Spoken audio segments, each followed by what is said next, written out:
Hi everyone, Stefan here.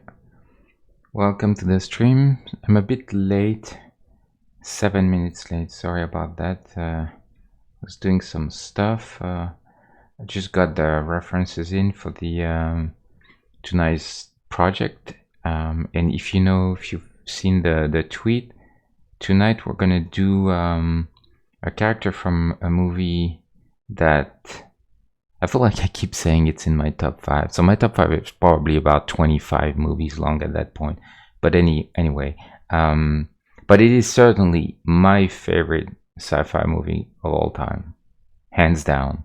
Even before Alien, which I think is phenomenal. But I would still put 2001 because that's the movie I'm talking about. 2001: Space Odyssey by Stanley Kubrick. Came out in 1968, if you can believe this. Yeah, really remarkable. Such a landmark. Pretty much define what science fiction would be for up until this day. Actually, I think you'd be hard pressed finding one director, at least someone who's made some sci-fi, not citing 2001 as a major influence or some kind of influence at least. In this film, there's a guy called Dave Bowman. He's one of the astronauts that are sent onto this mission toward Jupiter to investigate on a signal on something. They actually don't know what it is. It will be revealed at some point during the movie, but they don't. When they leave, they actually don't know yet. So there's a picture of Dave Bowman. So very iconic spacesuit. This is I believe this is an original concept. Pretty sure. And you can tell that they actually reproduced it pretty much down 1-to-1 in the actual film. There's 3 versions in the film. Dave Bowman as the red one, and then Poole, his associate, as a yellow one, and then there's a blue one, but I don't think the blue one is ever used. I think it's seen in the bay at some point.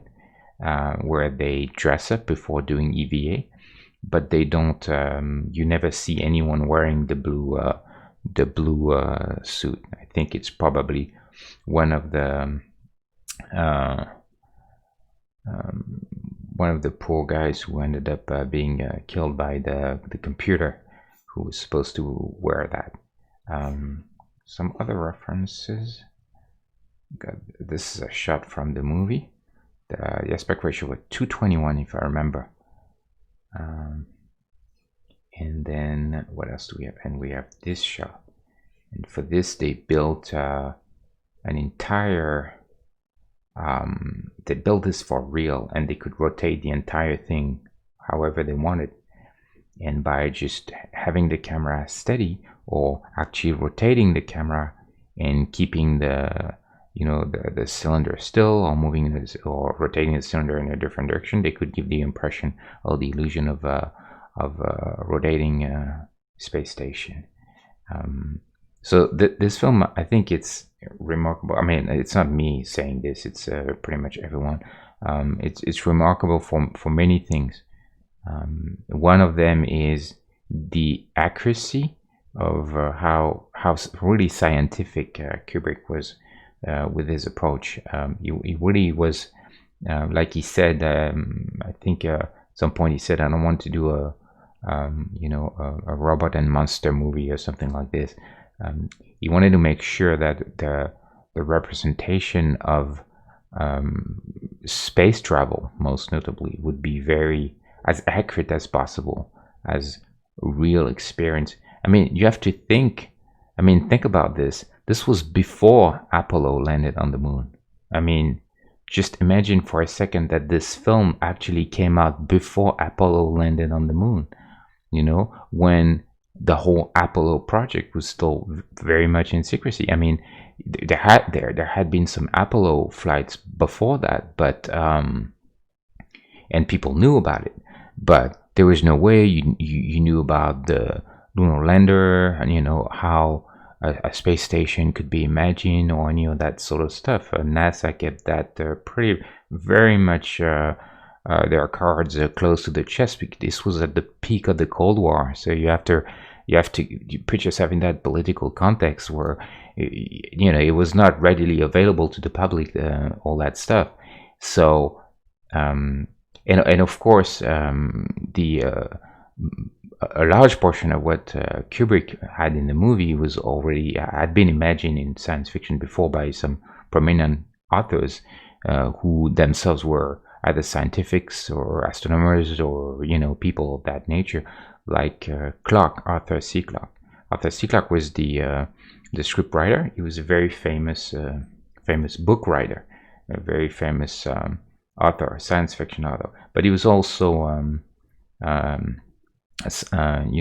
professor, scientist. So his depiction of space, his description of everything that goes with space travel, gravity, physics, all that sort of stuff, very, very accurate. Probably one of the authors that was the most serious about that stuff. So it's no surprise that Stanley Kubrick was contacted him. It was actually through a common relationship, I think, and so he got in touch with Clarke, and Clarke was actually quite scared about the prospect of working with that enfant terrible, like he called him, the terrible child of Hollywood, if you can even compare Kubrick to Hollywood. But he was not really part of that industry. He was very much living in England and filming in England for the most part, but he was well known in Hollywood for making those groundbreaking movies, and but he also had the reputation of being extremely difficult to work with, extremely visionary, like most visionaries wouldn't take a no for an answer, and certainly wouldn't take any sort of crap from anyone on the set. He was known, for instance, to storm onto a set and take all the lighting, break down the whole lighting that has been set up by his director of photography, and redo it entirely in front of the entire crew, which was like, and we're talking about Oscar-nominated director of photography. So you can imagine he didn't have a lot of too much respect, let's say, for the protocol, the etiquette, and the all that sort of stuff. It was his soft skills, like we like to call this in America, I guess, were pretty lacking. And but he got what he wanted. That was the only thing that mattered to him. He made what maybe I'm not gonna say something stupid, but probably less than 12 movies in his entire career. Each and every one still considered today as a masterpiece. So there's a reason for that. And so anyway, he got in touch with Clarke, and Clarke was like, well, I guess we could try this. And for the next 2 years, they worked on the script, and it's an interesting case, because they actually they both wrote the script and the novel that would come out shortly after, or right at the same time, together. So the original, the inception of the script came from a short novel that Clarke had written, called The Sentinel, and the Sentinel was too short, to make an entire movie. So they worked at expanding this, and even as they were working the script, and even as Kubrick was filming, he was adding, changing stuff that would sort of like circle back to Clarke as he was finishing the book. So it's pretty unconventional, messy process that ended up in, as you could expect, an absolute nightmare and terrible fight between the two. to the point that Kubrick actually wanted to break their partnership and asked a couple of other authors, English authors, J.G. Ballard and Michael Moorcock, for some reason, because I can't even see Moorcock writing this sort of hard science fiction. But anyway, asked them if they would replace Clarke, but they both, to their credit, they both turned down the offer because they thought that at this late stage in the process would be disloyal to a fellow author, and so Kubrick was pretty much stuck at that point with Clarke, which whom he probably hated dearly at that point. But they finished the script, they finished the book, Clarke finished the book, and the rest is history. This script is still regarded today as one of the best scripts ever written. I mean, some people would argue with that, but it's still something that people mention as one of the greatest scripts. And then there's the whole visuals, and that's where Kubrick, the visual genius, comes into play. All the he wanted everything to be as accurate as possible, so they built on I think it was in England, a Shepperton studio or something like this. They built an entire portion of the ship, you know, where they simulate so they generate the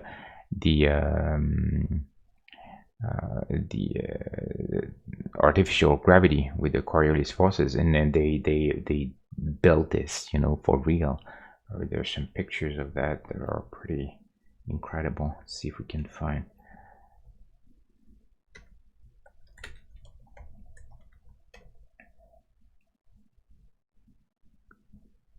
So really what happens is, if you remember this scene, Bowman is doing his jogging into this. He's basically in this ring, and this ring rotates, and the Coriolis forces push everything outside, and that's how you generate gravity in space. I mean, that's one of the ways, and it's certainly the most traditional way that you see in science fiction. But it is possible, you know. It is an actual genuine thing. And then you see the scene where Bowman runs down this thing, and you can see. I think there are some. Let's see. There you go. This is a good. They built this for real, and they rotate that giant thing, and the guy was running in it, like, you know, like a squirrel or something. Pretty crazy, and that's Kubrick on the stage of on the set of one of those final scenes. So really remarkable, and everything that went in costumes and the photography, everything, and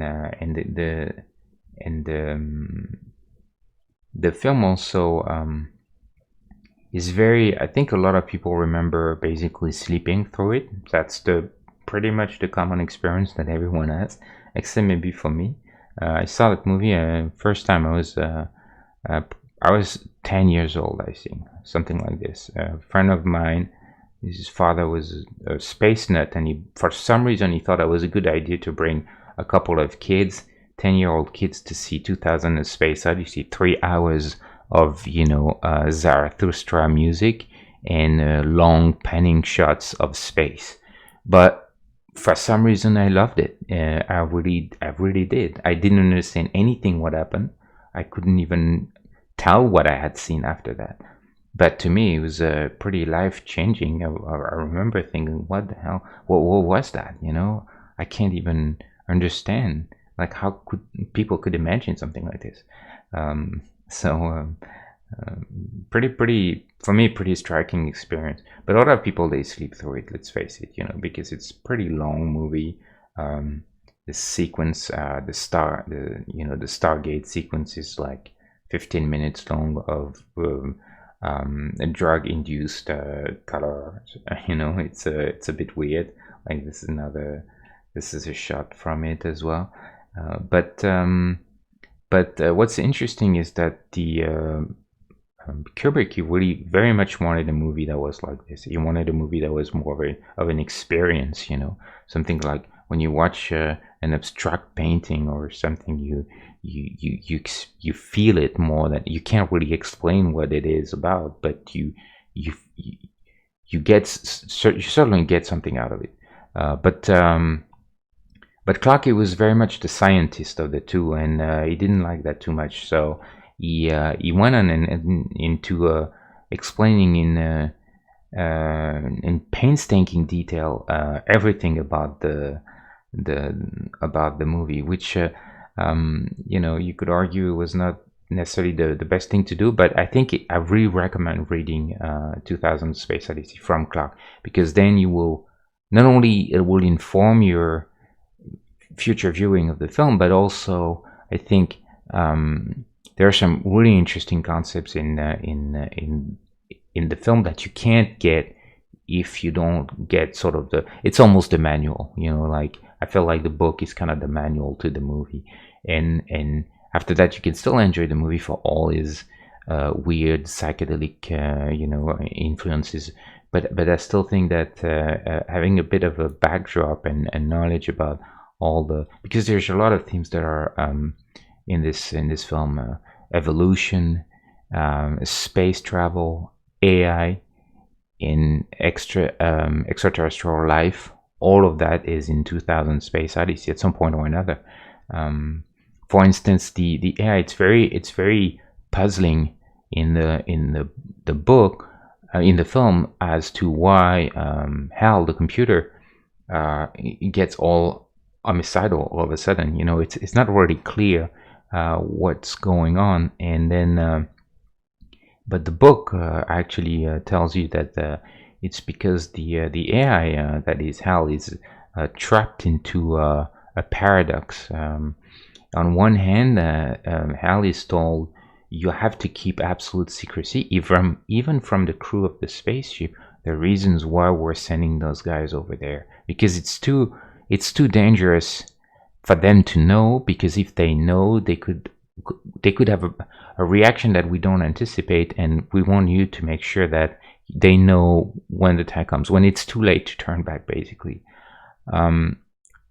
But for the computer, then there's an issue, because at the same time it's programmed to be truthful at all times. That's how he serves the crew to the best of its ability, and at the same time it's told the crew itself and also it's told the mission matters more than anything. And that's the catch, because then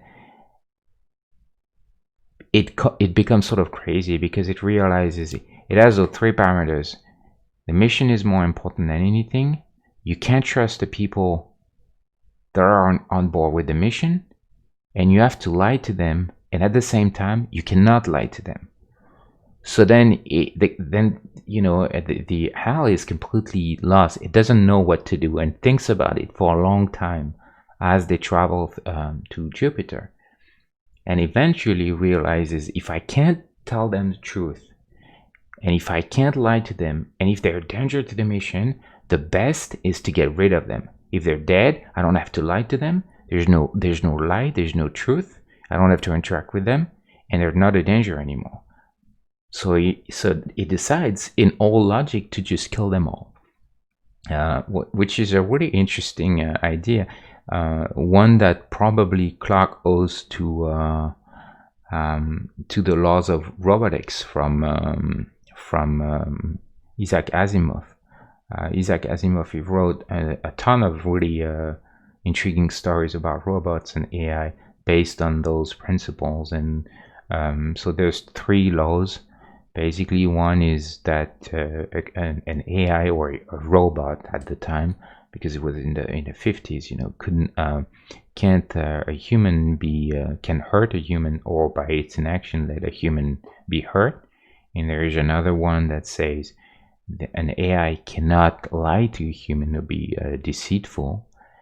And the third is that an AI can't kill itself or harm itself unless it goes against the 2 previous laws. So that's, and based on those principles, he wrote a million really great stories. Like, for instance, there was one that comes to mind where there's a scientist and he searches about some really crazy, super complex mathematical, equation, and a bit like Stephen Hawking searched for his whole life, trying to unify quantum theory and relativism, and but can't figure it out for years, 20 years, and has an AI next to him trying to help him in his research, and the AI would, do its best to help him out and everything. And then the guy dies, the scientist dies, and then the next 15 minutes, the AI presents to his colleagues the entire solution of everything. And then they're like, what the hell? Like, how did that happen? Like, in the last, did you figure that out in the last 15 minutes? But after he died, and he was like, no, I've always known. For 20 years, I've always known. I knew from day one. It's really trivial. It's very easy. I can't believe that you guys don't understand that. And then the AI explains that it knew that by saying, while the guy was alive, his master was alive, telling him that he knew the solution and that it was trivial to him would be so hurtful that he couldn't do it. And so he decided not to lie, but to omit the truth and help him out the best he could. And then, but he knew that in the interest of mankind, people had to know. So he waited patiently until his master died to finally reveal that he had known all along. So that's one of the great stories that I remember from Isaac Asimov. But definitely the whole HAL thing is definitely, if not a nod, at least being influenced by Isaac Asimov. And then there's other interesting ideas like the Stargate and the little breadcrumbs that extraterrestrial beings put for humans in order to test them and lead them to their next stage of evolution. That's very much something that Clarke played, a theme that he played with his whole life, notably in a book called Rendezvous with Rama, where a giant spaceship comes into orbit around the Earth. They decide to send a bunch of people over aboard, and with a bunch of nuke, of course, just in case, and then they got there and they can't find anyone on board. There's no one. But they find all sorts of weird life forms and creatures and all sorts of things, but they can't quite figure out why this ship seems completely void of intelligence, or at least someone in charge that they can't really see. And then they understand, someone in the crew understands that the point, this is an ark, like a Noah's Ark, that's been sent by extraterrestrial because they want to gather as many life forms and as many things they can from the universe before it's too late. And so what they do is they stay in orbit around a planet, wait for people to come in, shut the doors, and they leave. And some people decide to stay on board the Rama and see what's next, and be brought towards, they don't know where it's going to be next, it's just one stop. So very, very, very cool. I love this author. Clarke is a wonderful writer, incredible, and that's why I think you should read the book if you're interested in the movie, or even if you watch the movie and you love it for its visual qualities, then you want to know a little bit more about it. Then if you read the book, it's actually a very short book. It's maybe 150 pages. It's pretty short, actually. And then you'll understand a lot more about the film, and I think you'll enjoy the film more. So so that's the little bit of an introduction about 2001 Space Odyssey. There would be a million more things to say about this. I mean, there are books that are like 500 pages with tons of testimonies and recollections of people and interviews and whatnot, and it's such a massive project in scope that there's been a lot of things going on, but the impact it had cannot be understated on film, on Hollywood, or on the movie business in general, or at least the movie art, but also on our approach in science and all those matters in space, in the way we see space travel right now. I can guarantee you that Nolan, when he did Interstellar, looked back at 2001 for sure, and he's an English director, so I can guarantee you that he was very much looking closely at 2001, and he probably watched this movie since he was a kid for many years. That's for certain. Yeah, so there you go. So that's our friend Bowman, Dave Bowman. So he's very much the central character in the story, and he wears this very iconic spacesuit that was not anything like you could see at the time.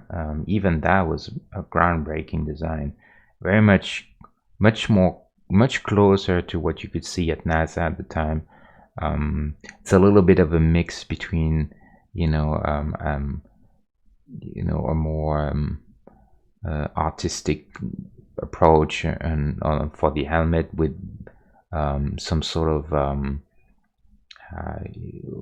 like a test pilot as SR-71 SR-71 suit or something like this. It's kind of a bit of a mix. There's a bit of Tintin in it and a bit of NASA. But definitely you can tell it's a very bold design, just if anything for the color, and that's very much Kubrick's there. I think you can tell that this man wasn't shy of a strong design, or of a strong statement at the very least. So this is what I'm proposed I would do, and I actually did I'll show you. I actually did a small version. Back in days, I did Bowman and Poole as much smaller size, but I think I'm gonna try and do the same thing. We're gonna do let me get this mic arranged a little bit. So we're gonna do Bowman because it's the most iconic, so the red or dark orange red, depending. So the color is kind of hard to tell because depending on the photography, whatever you get, the colors vary greatly. That's the problem with photography. You never know what to trust. So we're gonna just go with our guts, on this, and I think I'll do one with the I'll do it with the helmet on, because I think it's very much part of that iconic shape. I don't think without the helmet is not nearly as iconic, so I think we'll do it like this, but in a different pose than this. So there you go. Let me do a little bit of maintenance real quick, because I need to create another row of characters, because I filled an entire screen. Hold on.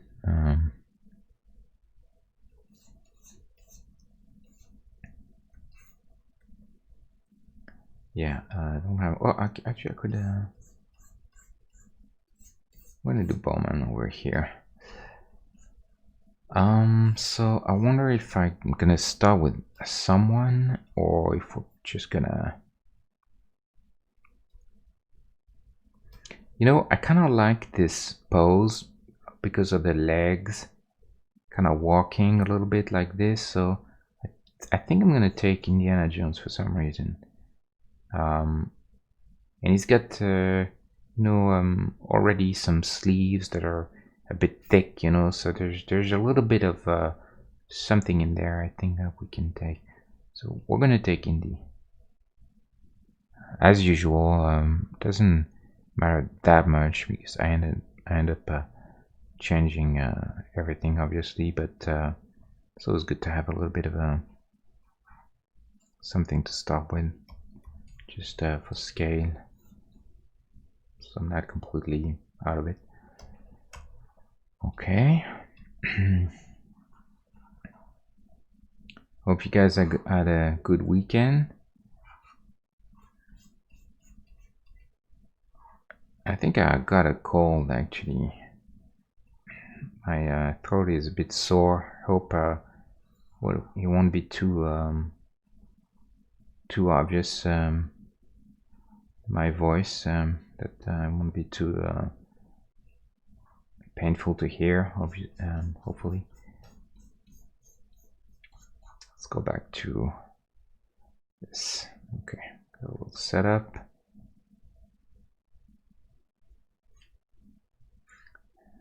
So we're gonna start.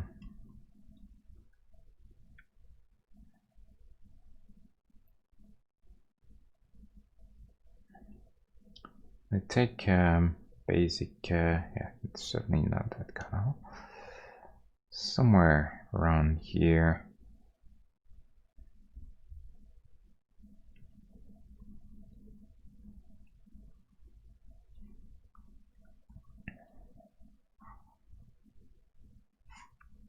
I already need a bigger screen.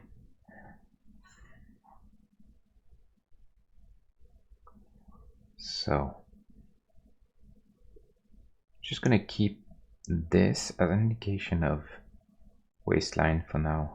Doesn't matter much, but I always like to keep waistline if I can.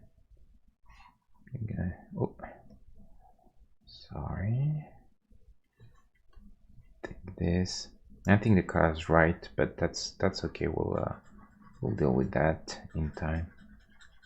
It's the beauty of Photoshop. So it's very easy to it's actually, hold on. It's actually very easy to change afterwards.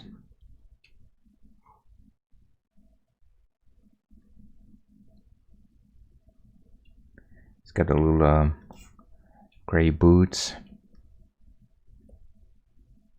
There are so many things in that film that that Kubrick thought about. The little anti-gravity slippers that the stewardess wear in the space shuttle when the scientist goes to the moon for the first time. All sorts of very, very interesting concepts there. Even shows a glimpse of an interesting problematic, which is zero-G toilets. You know, it may sound stupid, but I can guarantee you that there's a bunch of engineers thinking about that all day long. You know, how can you poo in space, you know, without making a mess? I mean, it's pretty important, you know, when you're on a long travel. You can imagine that it's not something you want to leave at the last minute. Kind of want to know how this works.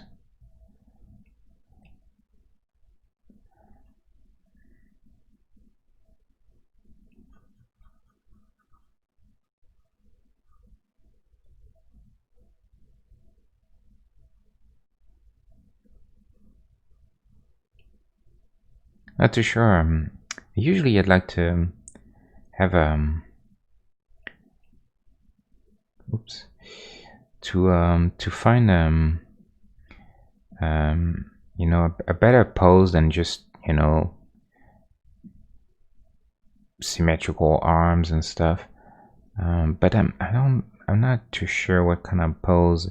There's no real iconic pose for that character, except the ones that are zero-G, or this is kind of cool, but kind of hard to understand as a standalone pose if you don't have the whole context of it. So I don't think we want to do that.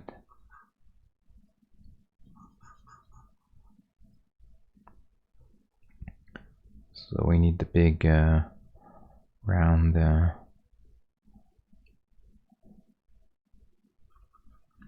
thing.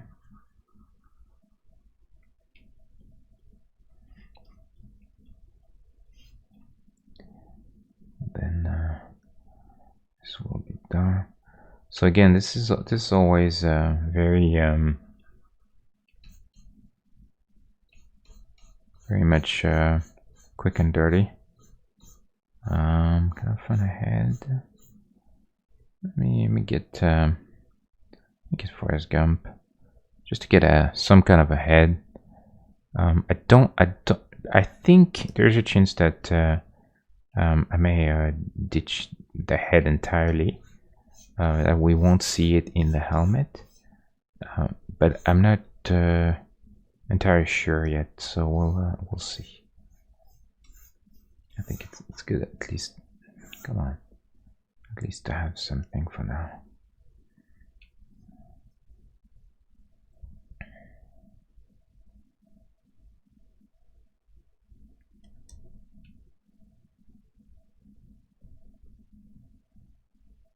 So very much the whole neck is taken there. Don't really like that color. I'm gonna kill the saturation in this.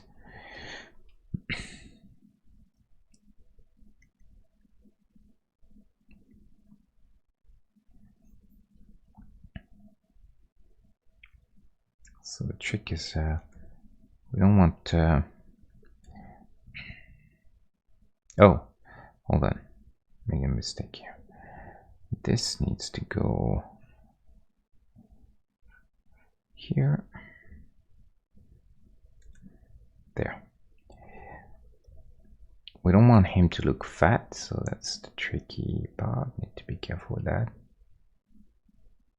You know, there's a little bit of definitely some thickness to that outfit, but not to a point where it looks you know, just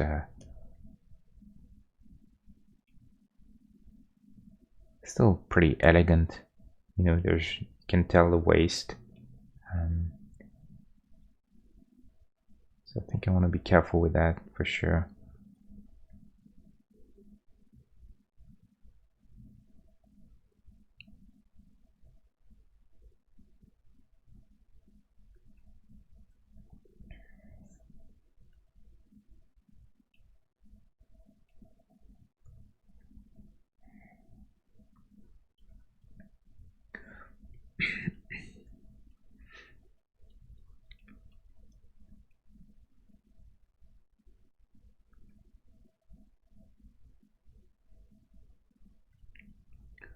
We'll see about the haircut. Doesn't really matter, but you know, just to get in the moon, just to feel like it's a different person.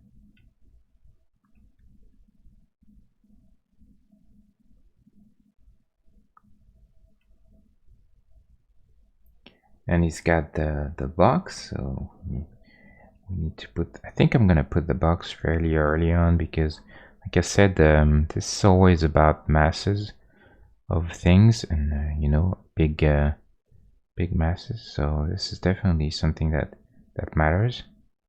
We need to have fairly early on. I think this will inform those straps.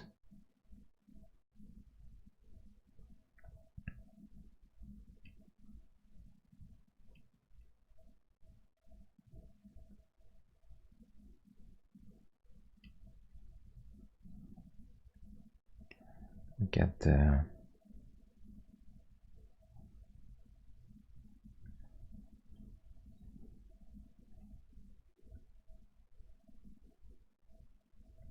it's pretty sloppy for now, but I'll try to make this work. So I think he looks a little small, so we have to make sure that's not too, so we can have one more pixel in height.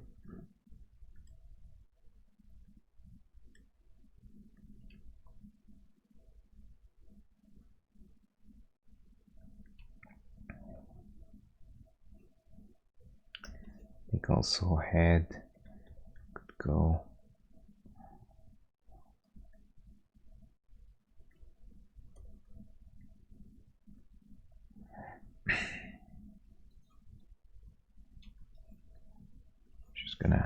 move this guy around a little bit. Always I'm always worried about scale first.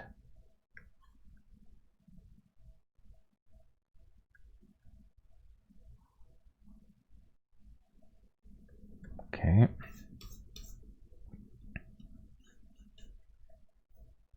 I think we can go the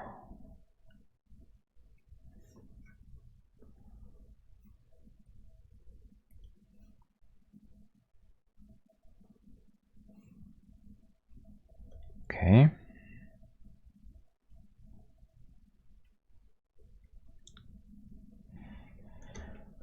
Okay, so I think I want to try and find some kind of, not necessarily a super incredible pose, but at least something that is a bit better than just, you know, guy standing.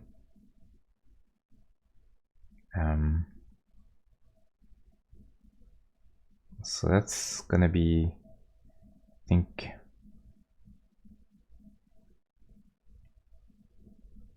what I'm interested right now. Before I go too far.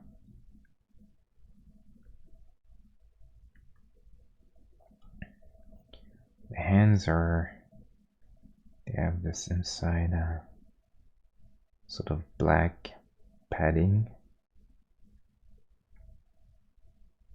So I wonder if I could have one arm, maybe a bit more motion or something.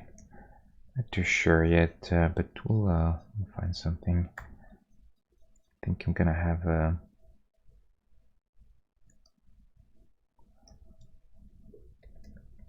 little bit of motion in the leg.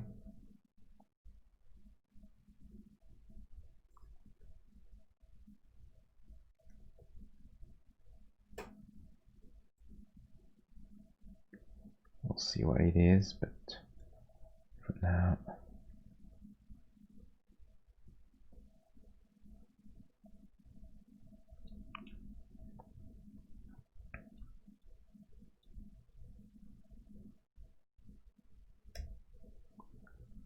just a bit of you know, give him a little bit of motion of some kind of something that makes him feel a little bit more dynamic than just standing there. It's really not too flattering.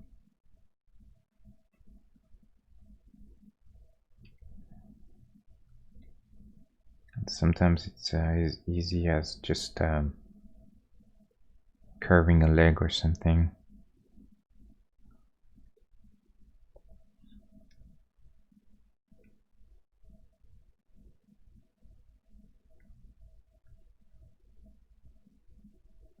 Bit of overlap or some kind of something like this, maybe.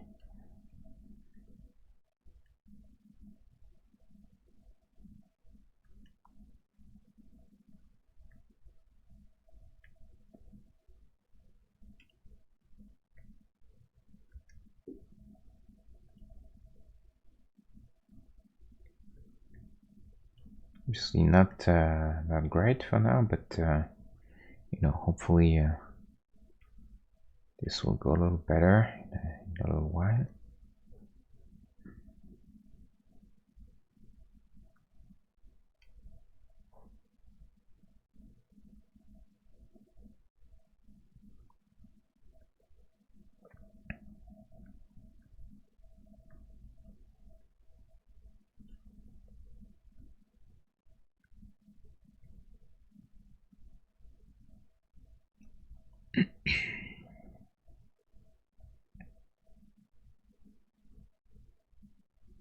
So usually for walk or some kind of motion, you want to have opposite arms, you know, like this arm is straight, like this leg is straight, this is bent, and this is bent. So the opposite.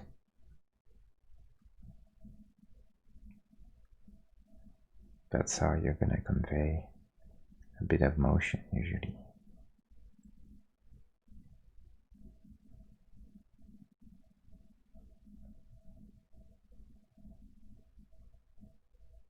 So we'll do the same thing here.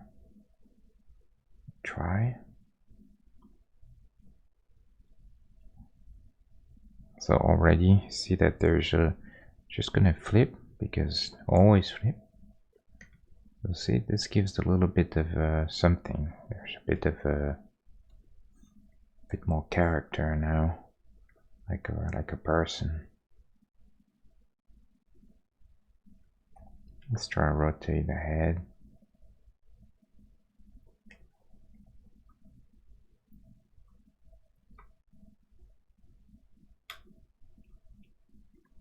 I think this might be better with the head this direction.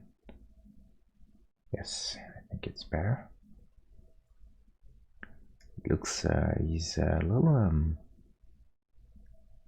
just want to do this because he was looking like he was a little bit leaning back, I think.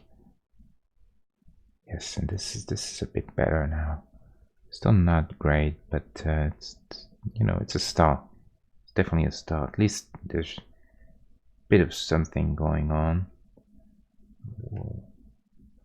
We'll see if we can make this a bit better.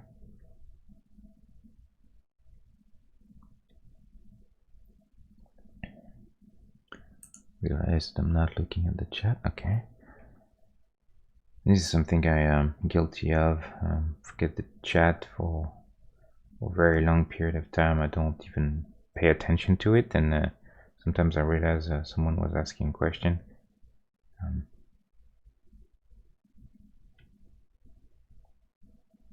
Or, you know, mentioning something.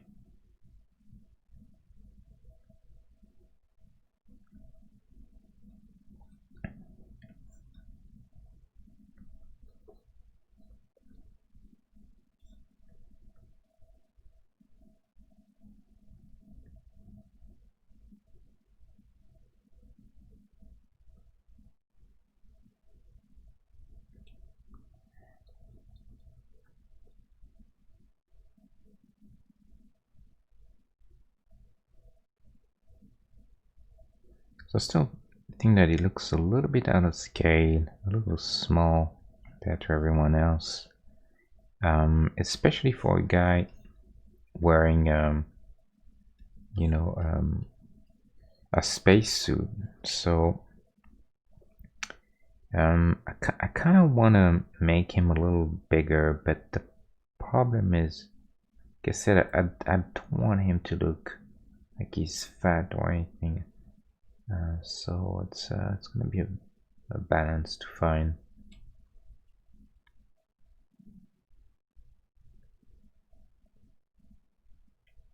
But I want to make sure that I don't overdo things, you know.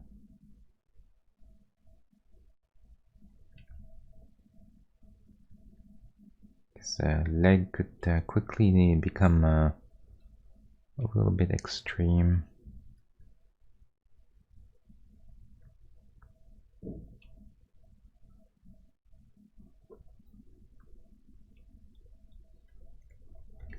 Let's see.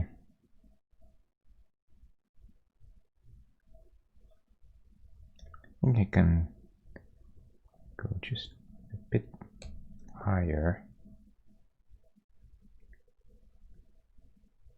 That will definitely give him a bit more presence. I think this is better.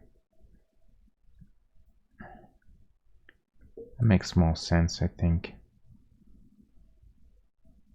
One thing I think we should probably try and do sooner rather than later is to try and put the helmet on, at least some kind of representation of the helmet, because this could really impact how big it looks. So let me see what kind of picture we can find. I really like this photograph that I had a moment earlier. Where is this? This one. Yeah.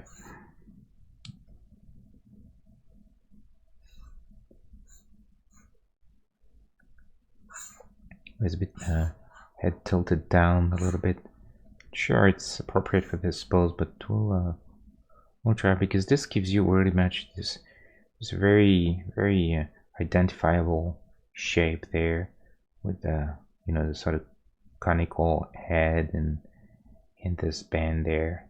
If it's too straight up, then the problem is that everything tends to be a little flat. This is not too bad, but we'll see. Let's try and put something on his head. I think I'm gonna put this on a separate layer though, because I certainly want to keep track of where the head is. First of all, I'm gonna have a layer underneath. I'm gonna just fill in with some black there, just to get the overall shape, maybe. And then we'll have to have our helmet.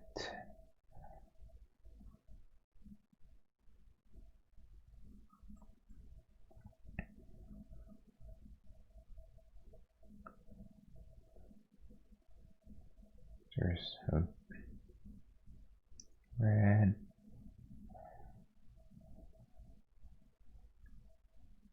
Head maybe a little on the side, because if you see the helmet on the side, it's a really interesting shape too. See this sort of stuff going on, that triangle, and then it's very much like almost like a crossover between a bike helmet, and there's this line that is interesting too.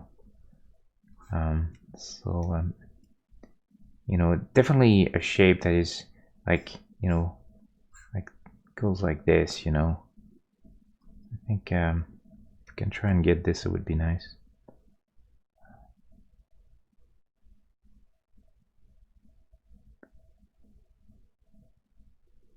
But you see what I was mentioning a bit earlier, is how big everything could become very quickly.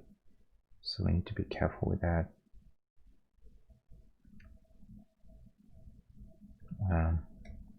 Not too fan of how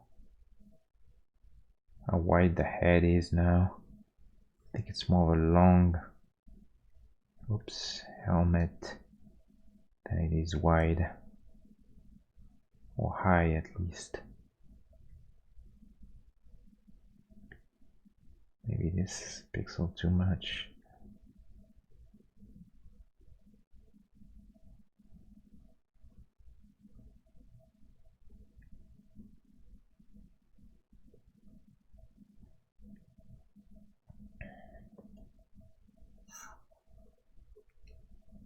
I hate this snapping.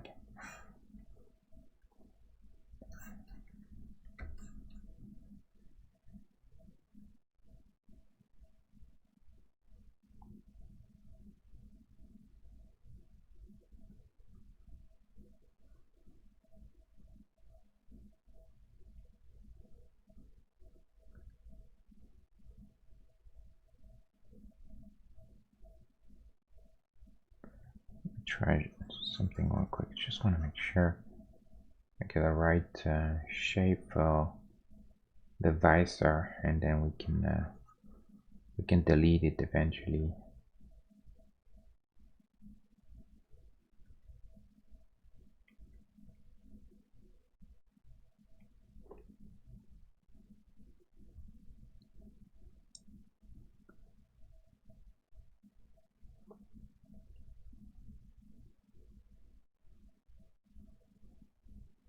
And there's those little rounds there. They're also very iconic.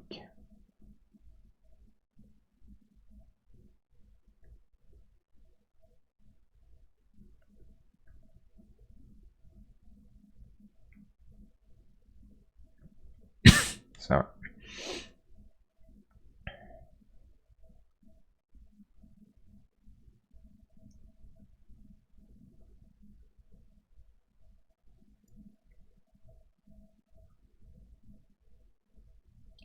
maybe a little more straight for the head. We'll try a little more straight. I think I'm gonna like this a bit better.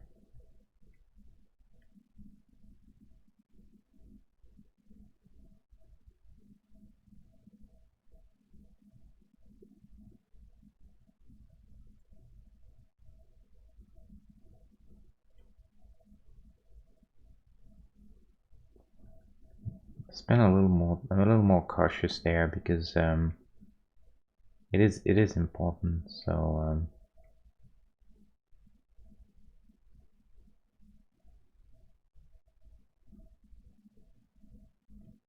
I want to make sure that I get this early because afterwards I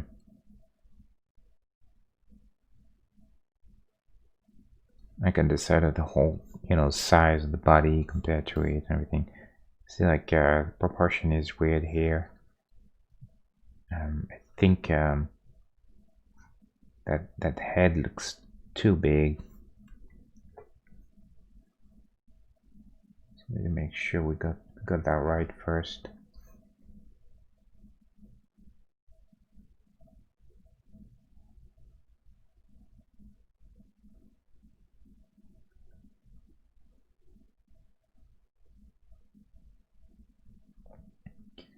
Definitely a bit of a tricky shape to get right, but see what we can do.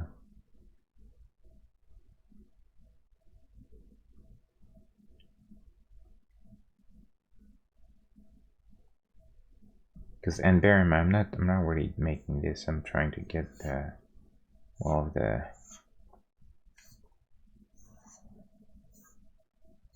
tilted head like this. So in that position, I could say I'm gonna fill this in black, and you'll see very much how the actual shape of that thing. That's what I'm trying to get. If this doesn't look good, then maybe we'll do a little bit more straight, like the other one, or maybe sideways like this. Could be good. I'm gonna try different ones, and maybe we'll decide what looks the best.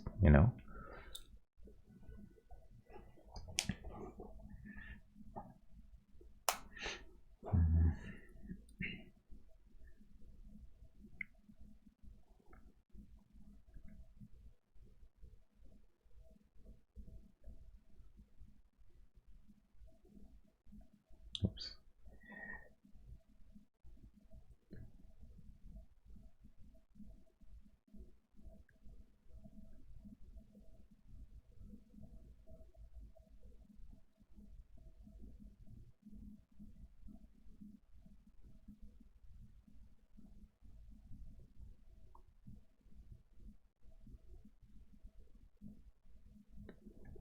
So that's kind of like a version of it. It's not necessarily a problem that that it will look bigger than other people with the helmet, because I mean that's what helmets do.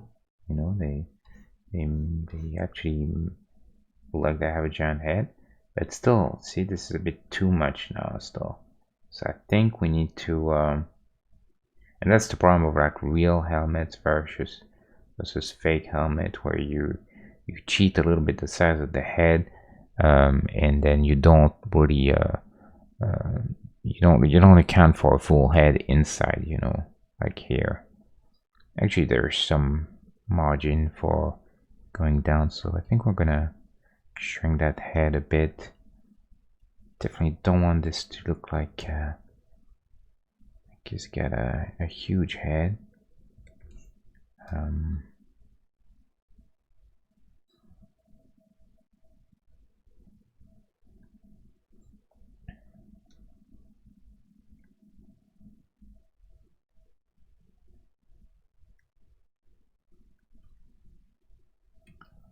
that seems a more reasonable size, I think.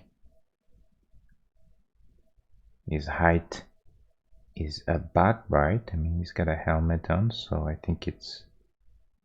But you look at shoulders, waistline, seems about right.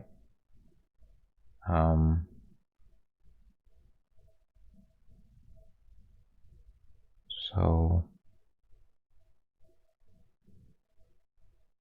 yeah, I think he seems to be okay.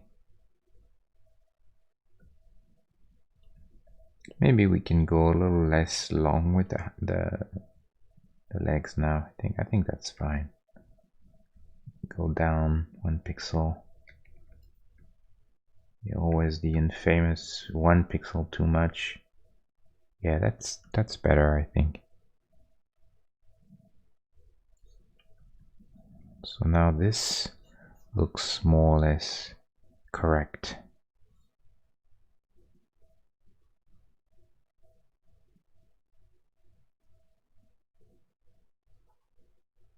To me. I think it's right. We'll go with that for now.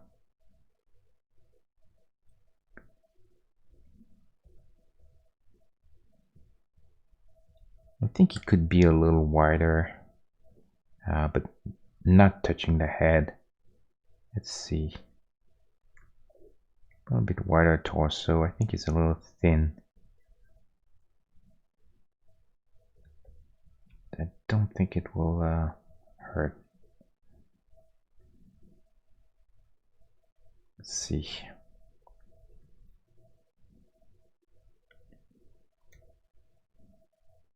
Yeah, I think this is better. Feels a little fuller, you know. Considering that what he wears, I think that makes sense.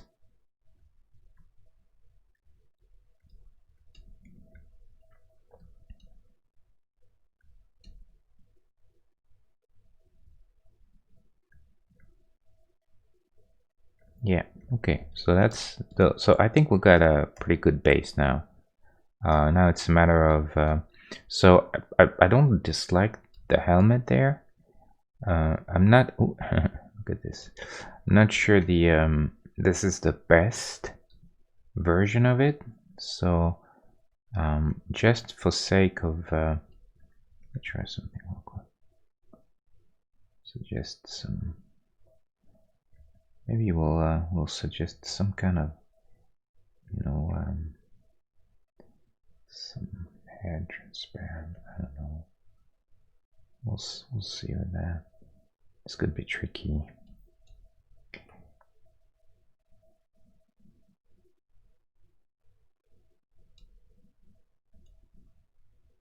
So I don't know if it's the best version of the helmet, but that's certainly one. I think I want to try. I think I want to try this quickly. So copy, and we're going to try and keep the structure.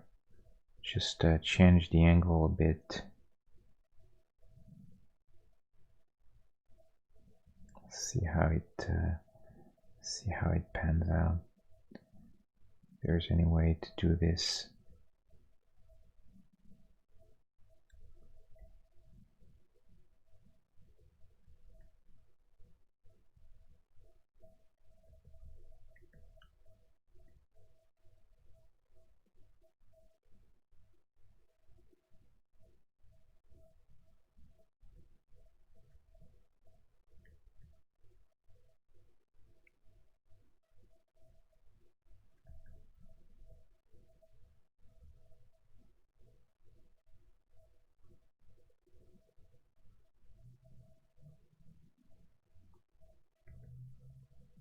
Because this is very iconic, I think, from the movie. So I want to make sure that I got all my options covered, and I don't make a choice that would be a little premature, you know, commit to something that wouldn't be the best. And in a case like this, I don't think there's necessarily a best, you know, it's more like choices. But there's definitely a choice to be made for sure. So then we have to decide, you know. I think this may read more as the helmet from the film.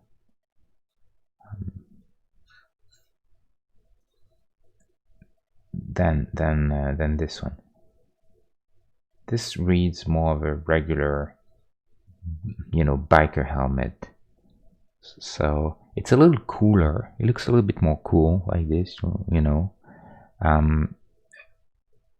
But I think this is probably more.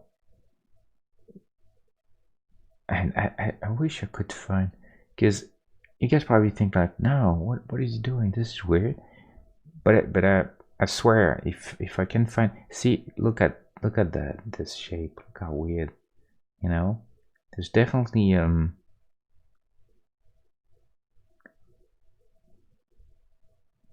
something quite unique there.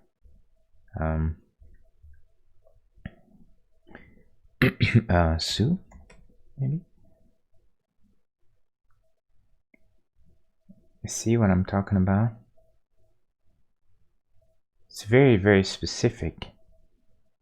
And I think this reminds me a little more of that or that than and this one, you know, and this.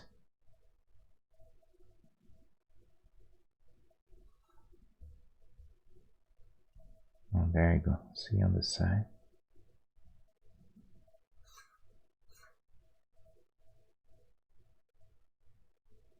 It's interesting you see through, huh?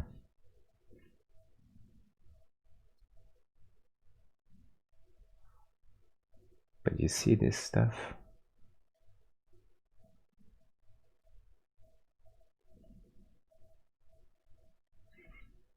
So, little anecdote.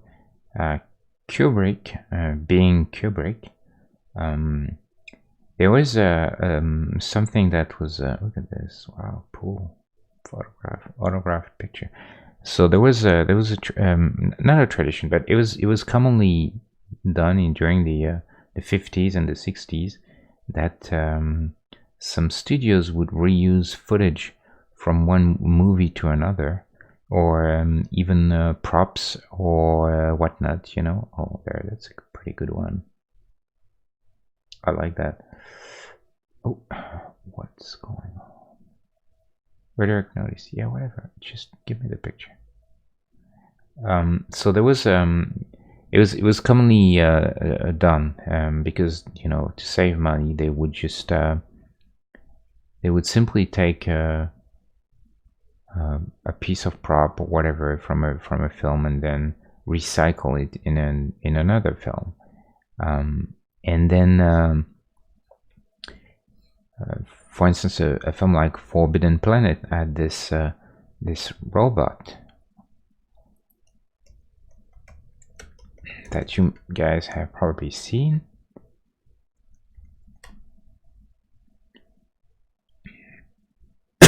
Sorry. This robot has been seen in countless movies because it was so cool for the time. It was all animated, the whole thing inside, the gears and the head and the lights, everything was working. So they used this to really they used and abused this this design, this prop. Used it in several movies, but it was done for this one. See the guys in it. And then but then actually, if you guys remember Gremlins,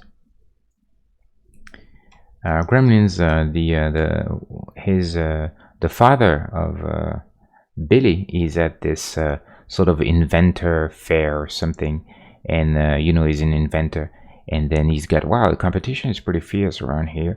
And you see in the backdrop there's a couple of scenes, a couple of shots where you see actually, and this is directly an homage to those famous props because they've been used in so much in different movies. There is the robot from Forbidden Planet that you can see. I'll show you if I can find the Gremlins Forbidden Planet image. There you go. See, right there in the background. And this is a clear homage as this film, which is Forbidden Planet, very classic, 1958, I think, science fiction movie. But also, it was kind of like a way to say, hey, you know, this look is in Colombo, is everywhere. Like, they changed the bottom, but that's the same guy. So, and that was kind of like a little nod, at, you know, a little homage and a way to say, hey, this you know, this robot, you've seen everywhere, and it's going to be in Gremlins as well. And they even have the time machine from the George Pal movie from 1960 in the shot. There you go. This is the time machine from George Pal. Time machine, the old time machine movie, based on about George Wells. That's the machine. That's the actor principal with the machine, and the machine is in the backdrop there with in Gremlins. And it's funny because you see a shot, and then there's a shot of Billy talking to his father at home, and when the camera comes back on him, then the machine is gone, and you see the guys there looking around, and like the guy is actually went through time, you know, which was really funny. That was a good thing. But anyway, so it was a common thing to do in the back in those days, to reuse footage or props.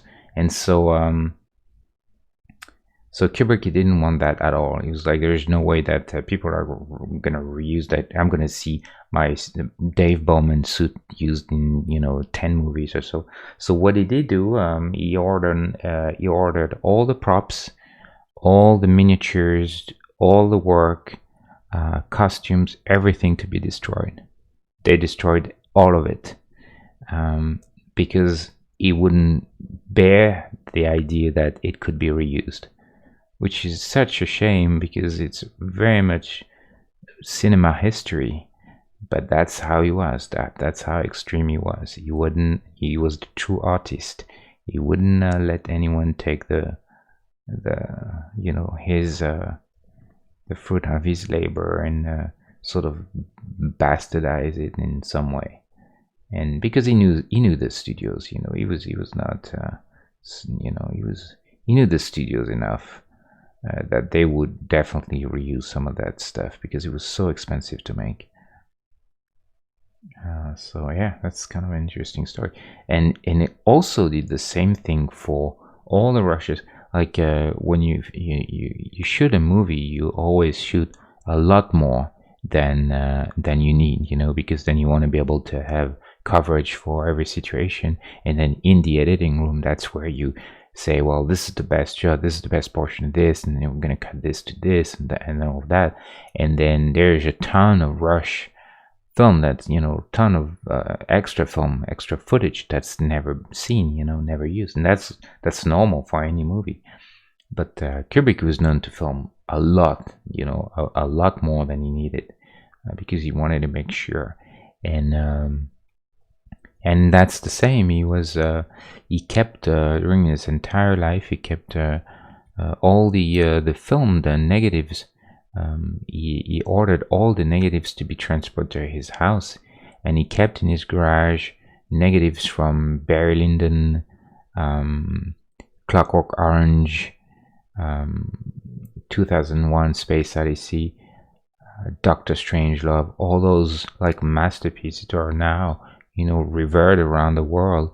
Had all the negatives at his house, and when he thought he was going to he was getting sick and he may die, he wouldn't even trust his own brother to do the work. So he called a truck, put himself with some guys, all the negatives on the truck, went to a dumpster, dumped all the negatives in the dumpster, and burn it all.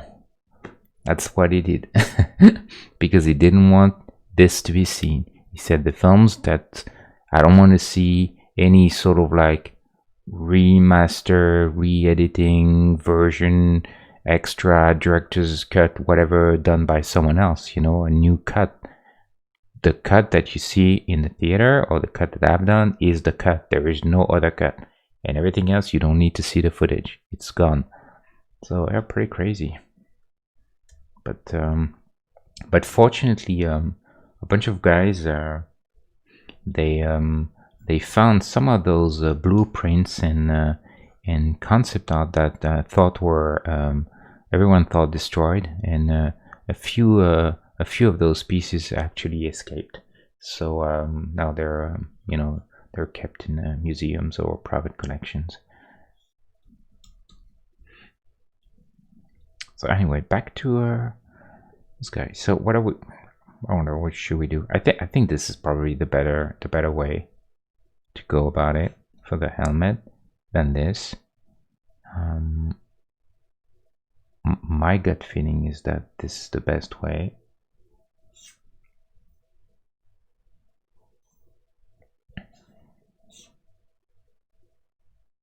And honestly, I don't really trust this model either, because I think it's close, but I don't think the shape is exactly right. But it's probably good enough for our purpose. We're so limited in pixel anyway that it's not really a major deal. I wonder if I should just the opening. Yeah, I think this is better. Yeah, definitely. I think this was very helpful actually. A little cut there, I think it's good. Especially if we can then later have some kind of highlight then somewhere, hopefully. We'll see how we go about that, but I think we may be in business. I think I'm gonna keep this. I kind of like that.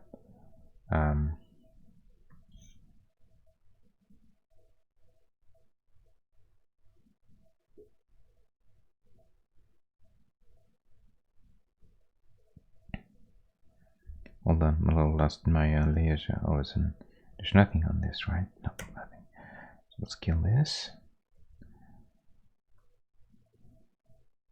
Yeah, I think this is way better for the iconic helmet than this. I think we're gonna commit to this. I'm not sure there's a better version of this. I mean, not one that I like so much more. And also it's a bit more dynamic that have the head just straight like this. You know, he's kind of scanning his surroundings. So I think we're gonna commit to this. I'm gonna keep the head underneath for now, because I want to make to see if there's a way to show the head in there, if it's any useful or not. Maybe it is. Maybe we can do something like this, you know. But for now, let's. I think we can move on, at least in terms of doing the body and everything, because now all proportions in are set, you know. More or less, we're good now.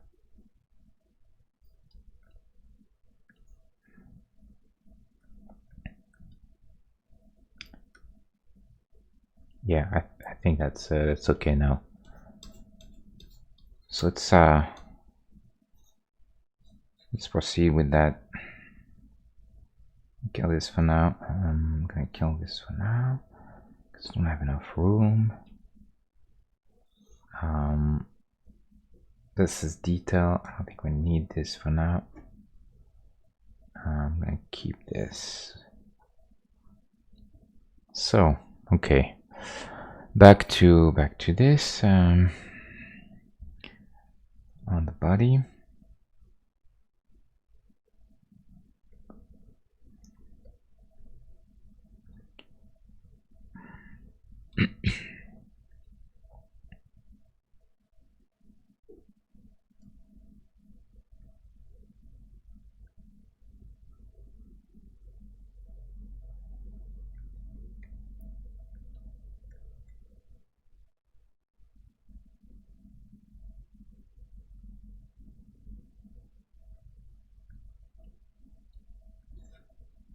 Let's try and get better shape for everything now. At this point, I think I want to get just a little bit more precise now with everything. I think it's time. This is going to be those lines and stripes are going to be an interesting exercise. I'm not sure we really need to. I mean, they're definitely part of the costume, but we may have to make a sacrifice there.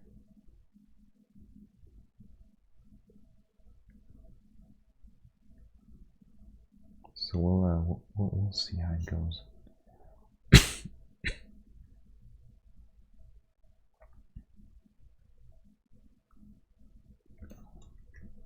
We need to make sure we get this little thing. Very important. Same here.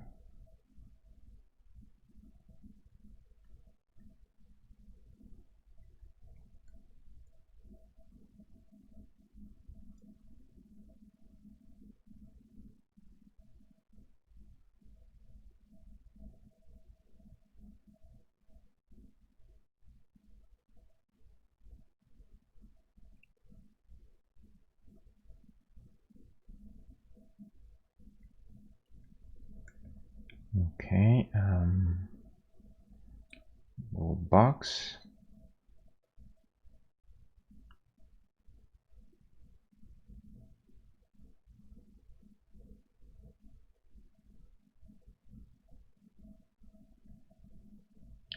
For this sort of stuff, I always look at you know, distance there, distance there, distance here, how wide, all that stuff.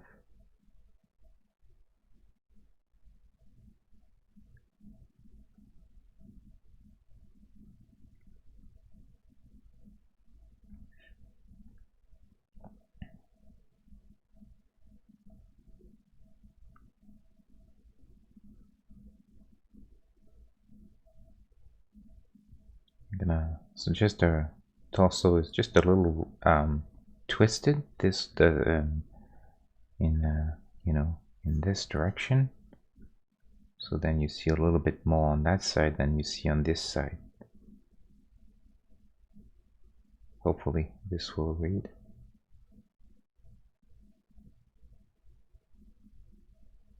So try and get as simple as possible for now for this sort of stuff.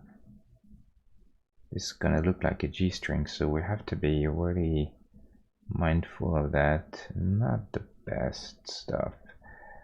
I'm gonna have to go a little bigger, you know, bolder, so it doesn't look too city.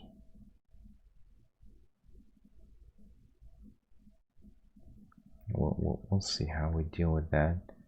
Not a huge fan of, you know, what's going on there.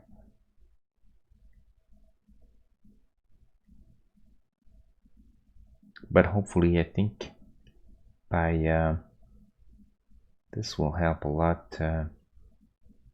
This will take the curse off those extra straps. I hope. We'll see.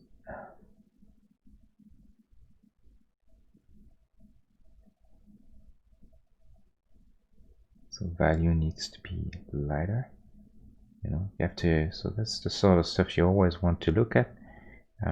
This can be deceiving, but the value here of that strap is actually quite lighter than the red. If I go black and white, you see it's actually lighter than the red. So I want to make sure that, that I get this across. And I may push it even a bit more than I should to make sure it reads, you know.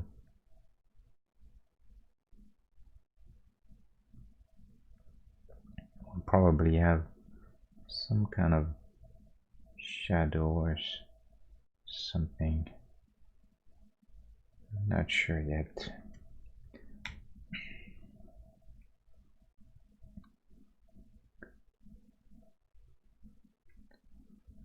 make sure that that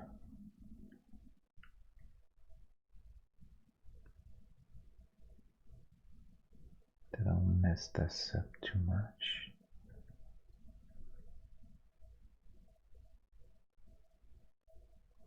For something like this, we may have to go outside a bit, just to make the eye understand that it's extra, you know.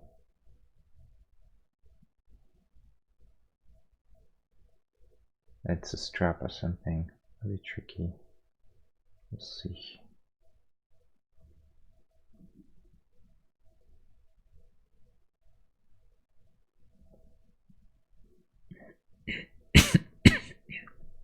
I'm not gonna spend too much time on this for now. I think I want to move on to more important stuff. I think here we'll do a little bit of something. I think we'll need some kind of detailing there, just to avoid the G-string look. We'll see. Yeah, this might be enough.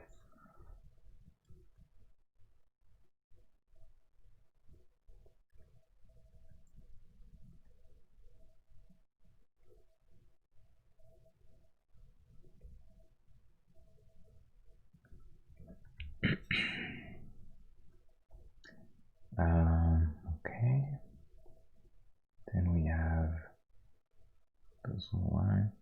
Just gonna quickly place a few things like this because I know they're very much part of what we'll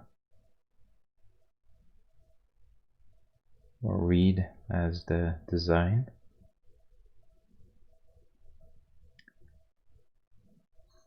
In our box here, we got the screen. So let's do some lighting first on the box to see. Trying to place things. I pick this color and paint on top in screen mode. So then I get this is lighting comes from the ground, you see, because he's standing in this really interesting room that's the whole floor is lit. That's why this affects the lighting. That's why the you can see this spot is lighter than this, but we're not going to do this here because this is a very unusual lighting, and for consistency we want all the characters to be lit from the top, so we won't do that in that case. It's nice for the film, but it's not relevant for us.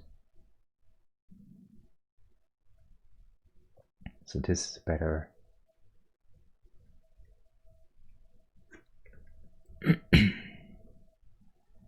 And then we'll try and suggest a bit of something there.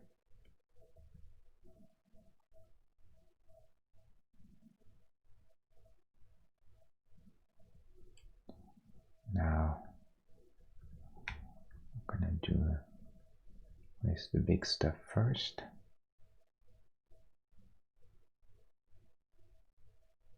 Little screen. I think it can go a little. This we're gonna go. Looks a little big overall.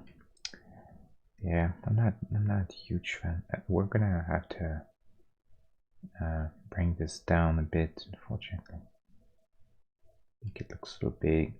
Let's see. It's too wide too, I think. Let's see if we can play with that a bit. I don't know.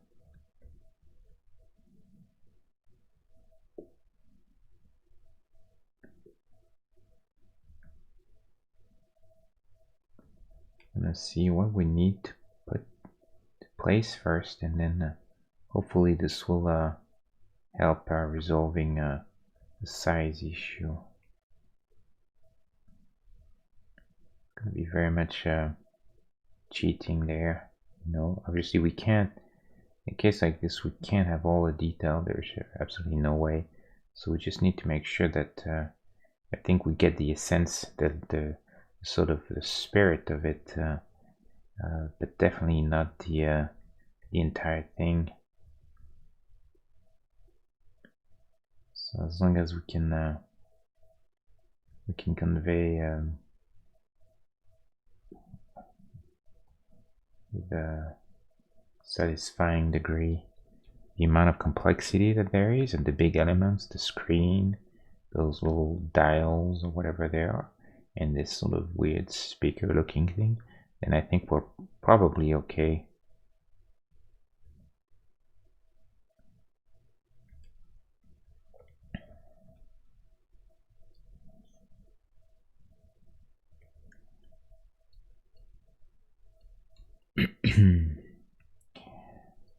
Patch here.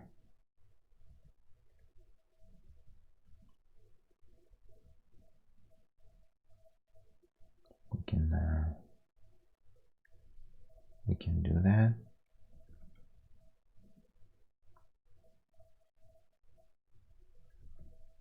Somewhere.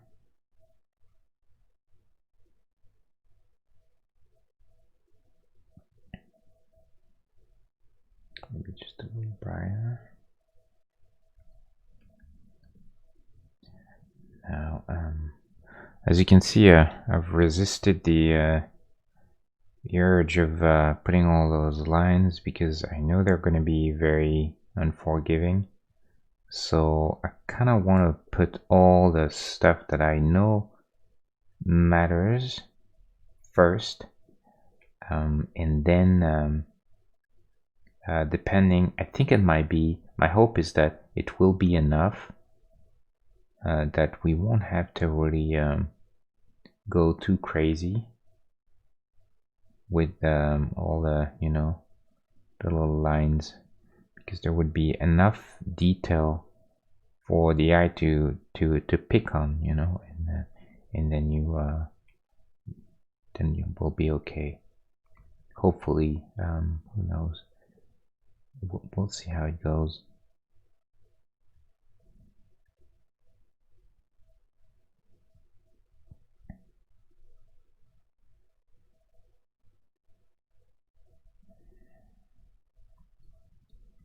So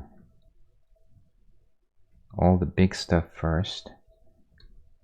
I think it's a good rule, you know, to whenever you're doing something, to try and put your all the stuff that you know for a fact will matter a lot, and then usually by the time you've done this, you realize that you're actually done, and you don't really need a lot more.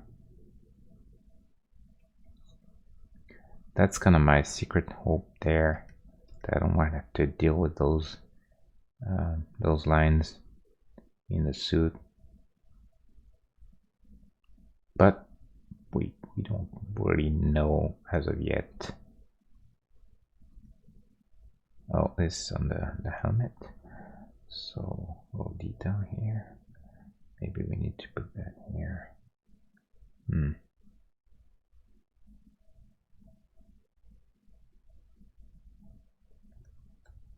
Let's see something.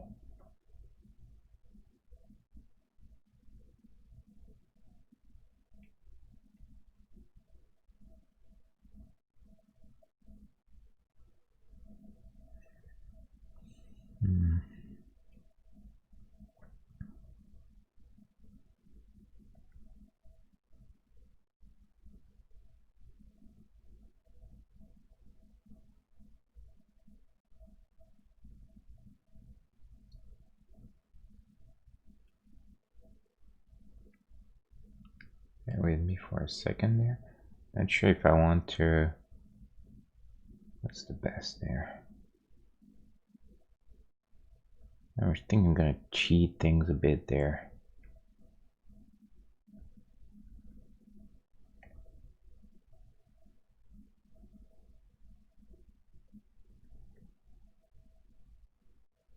Because I really like for this to read as chrome, you know. And for this, you need a pretty hard contrast usually. like a highlight, you know, something like this.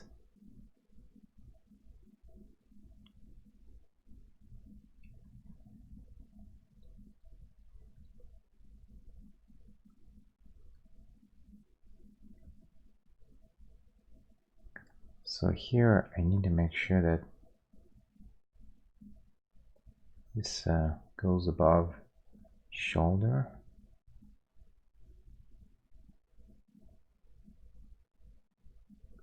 So I have to do those straps a little less thick than they are. Maybe do half pixels there, probably the best, just to give it a bit more scale, you know.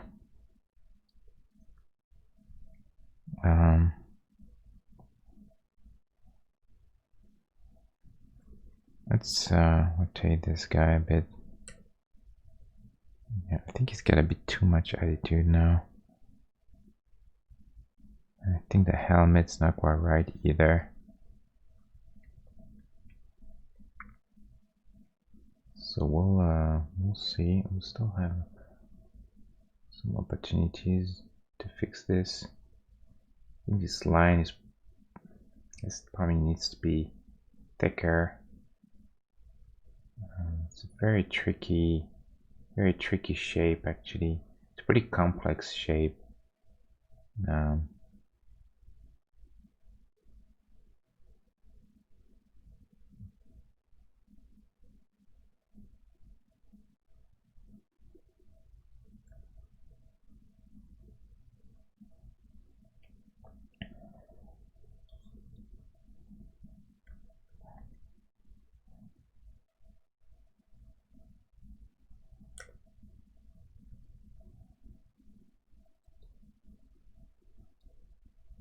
I think so. There is one thing that I think I need to do is, I think this is getting very high frequency. So I think we're gonna have to take that liberty here and just go a little less on the whole detail stuff. As for instance, we'll go 1 here, you know. Because I still wonder how to fit, you know, the red takes a lot of space. And I think I was introducing too much frequency to everything, lots of detail. So in a case like this, I think it's okay to just sacrifice like perfect accuracy. You know, we'll have 1 stripe instead of 2 or 3. Because really what matters is more what you read rather than the whole you know, number of things and patches and stuff like that. I think it's more important to make sure that that the mass of red compared to the gray and the black is respected, rather than you know, if I miss whatever you know, a detail in the outfit. I think that's more important. So we're gonna make sure that we stick to this approach.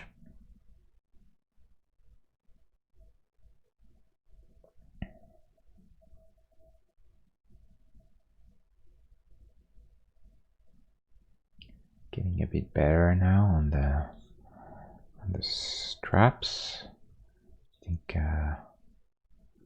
it's okay.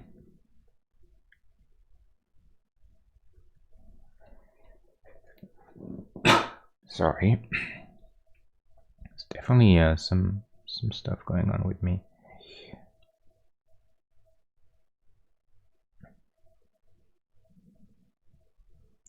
I think I just want to convey just a bit of lighting, but I don't want to go too high contrast on this, so I'm just gonna reduce the contrast a little bit overall.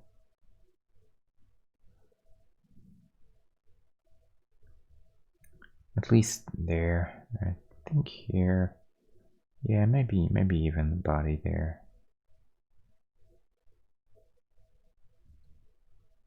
I think we're gonna do that.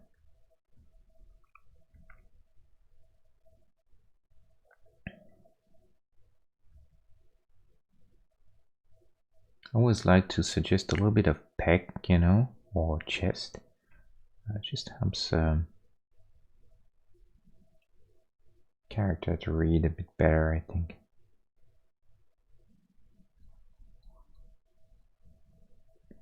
Let's see if I can get those straps to come up higher across the almost up to the waistline.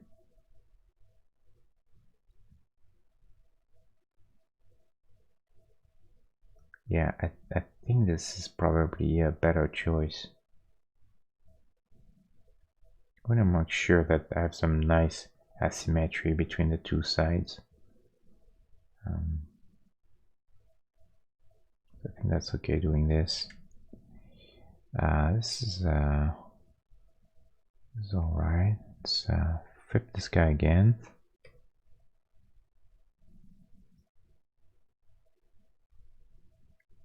Oh, hold on. I need to flip both layers. Okay. I'm gonna destroy the head. I'll redo it later. It's fine if I need to, but I think we're gonna stick to. Let's try and get some kind of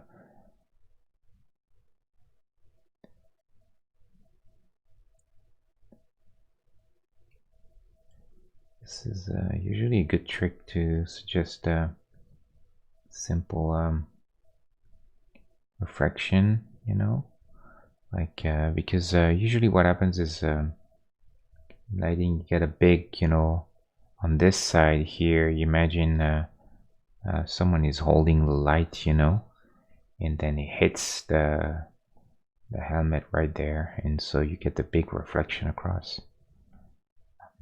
Obviously here it's much more complex because again the lighting comes from the ground, so there's a lot of reflection coming from the ground. That's why you see all that stuff. But in a studio, and this is kind of what we're trying to do here, in a studio situation, they would probably try and get a nice clean reflection across on the side, you know, or somewhere, not to occlude too much the face.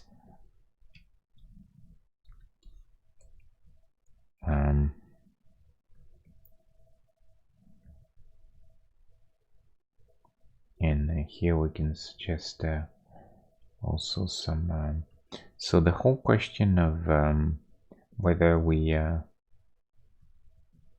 do a little bit of reflection on the helmet as well, this is very much up to debate.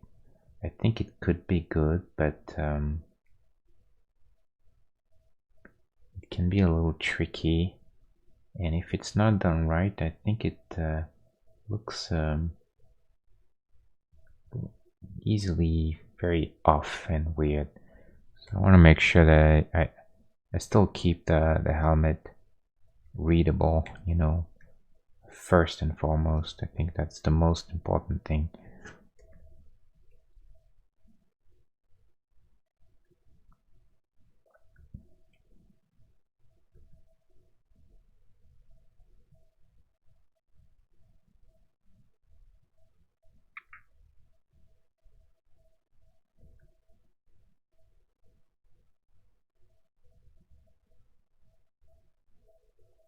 I'm still not too happy with that shape, that helmet. Very, very tricky to get it right, I think. But I tend to be quite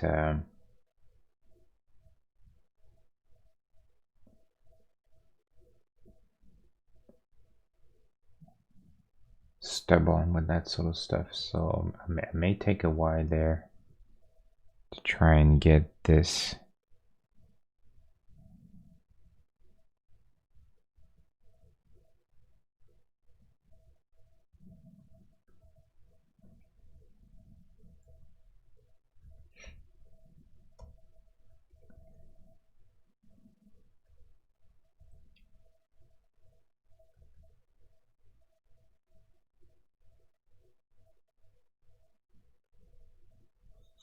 Let me open this. I had this image.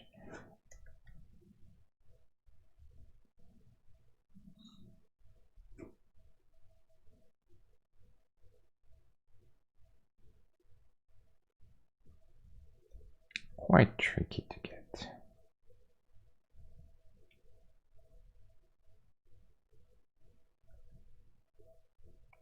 I mean, so far that's the best version that I could muster, unfortunately.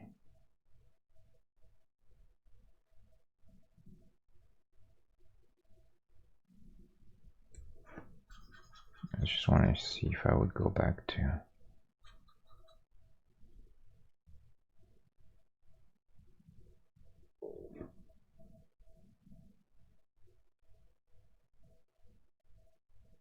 I still think this is probably the best of the two. But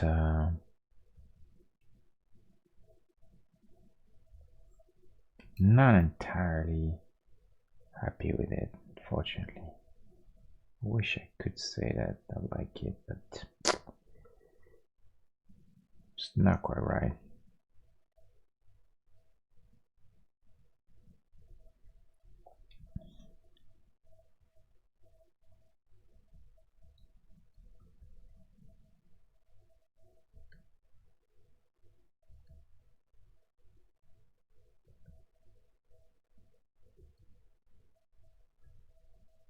Bear with me for a second there. I know this is kind of tedious looking.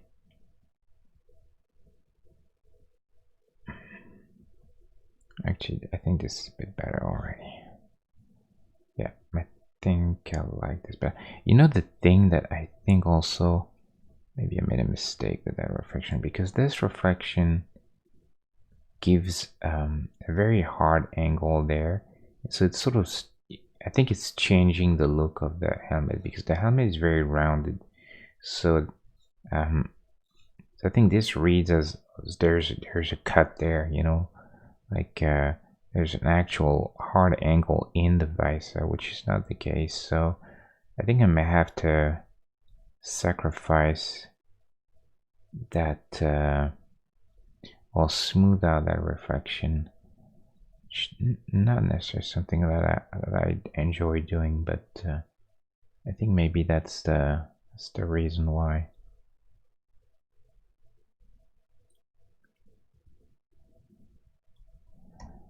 Or let's go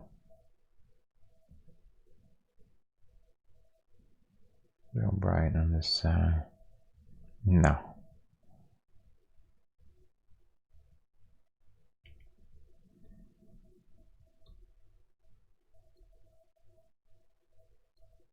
Damn it.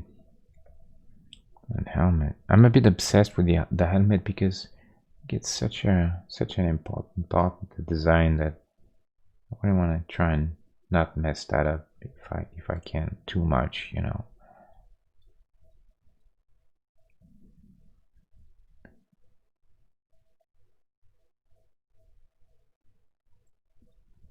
Yeah, I think I made a mistake there, clearly. I need that big gap. And if anything, let's try something real quick. Let's see if we can't have even more.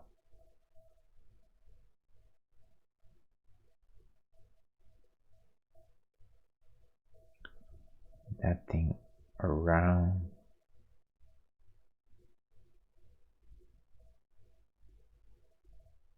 Yeah, maybe that's a bit better.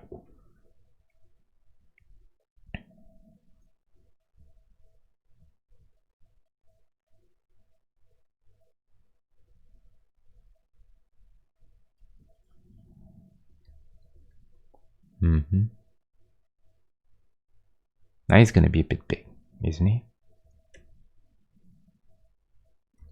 I mean, I think it's probably acceptable considering the helmet and everything. No, I think actually no, that's all right. He's still in line. Yeah, I think I like this better. Okay. I'm sort of roughly satisfied with that helmet. Roughly. Not really, but better. Ah, jeez. That's terrible. How long you can spend on that stuff. So we're gonna keep this. This is okay. I think that's right. A little bit of lighting there on that arm. I think it's okay to do that.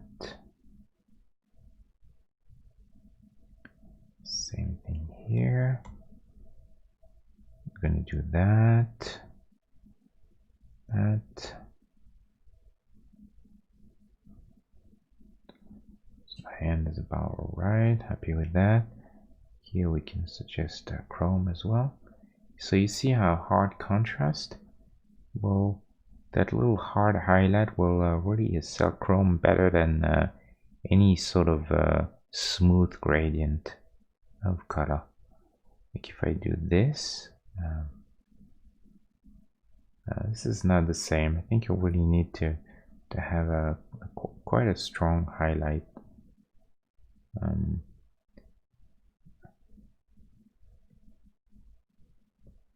So here we'll try to do the same.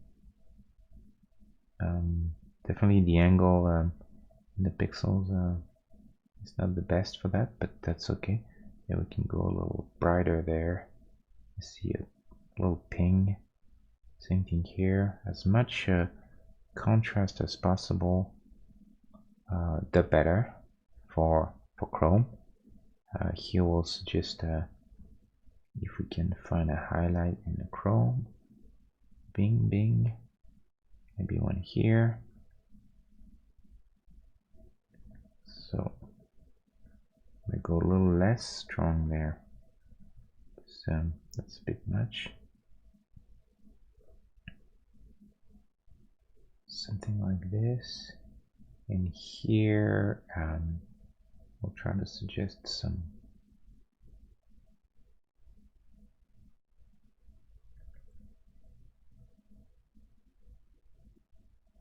like that.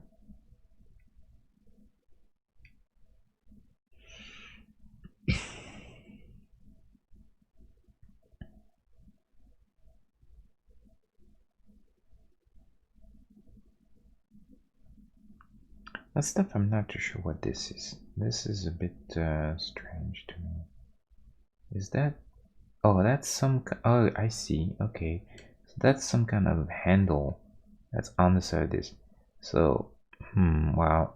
I think this is gonna be a case of not doing it. We'll see. Again, I don't want to introduce so much detail and chaos that you can't read anything. I'm not sure we benefit from doing this. I mean, I guess I could have a little bit of something there, but I'm afraid it's gonna be very, very complex.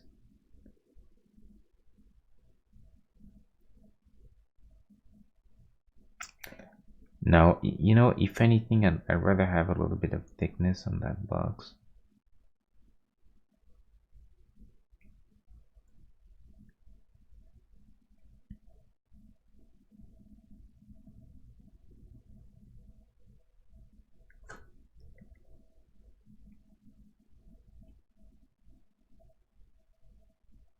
Yeah, something like this, rather than a handle or something.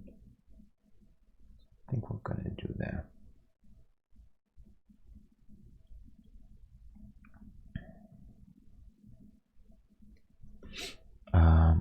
Hey, Execute, how are you, man?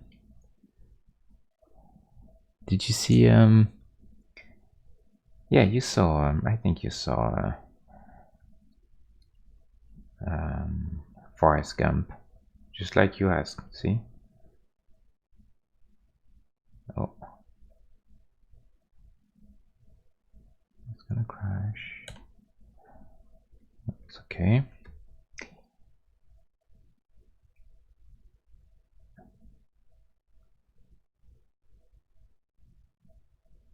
I'm good. I'm good. Like I said, I'm a bit sick. I think I got a cold, but it's nothing too terrible.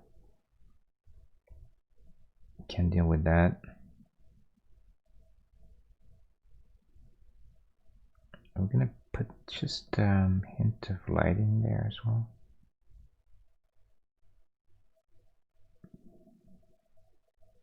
That light.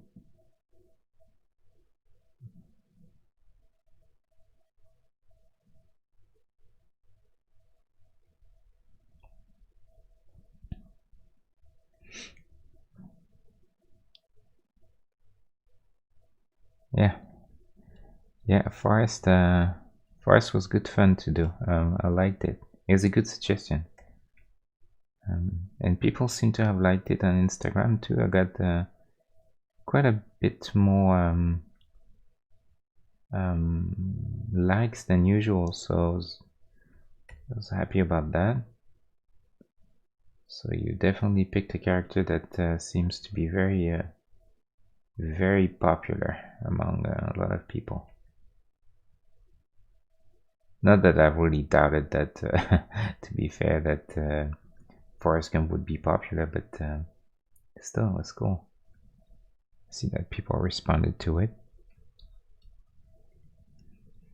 So there you go. I think we're gonna put those little lines here.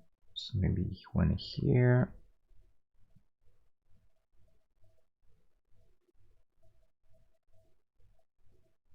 Another. They look a bit big, so we're gonna have to go a little in between for the, again, you know, the lower the value, the usually the lower the contrast, the better. If you don't want things to look too big. Where is that? Above the knee, somewhere there.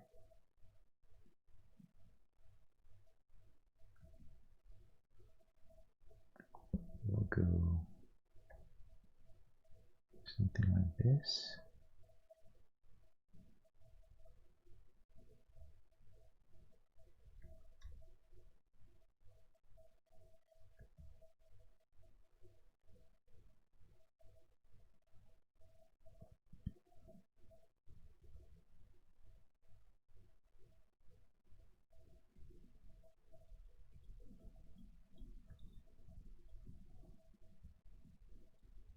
So that's a little bit of a problem because, like I said, I really don't want to put too much emphasis on those things. So we may have to, you know, just be a little more,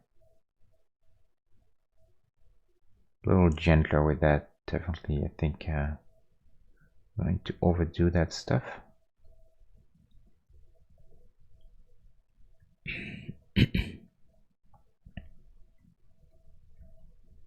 So as you can see, making a Dave Bowman from 2001 Space Odyssey, and as my little introduction, I spoke about why it was my favorite science fiction movie ever.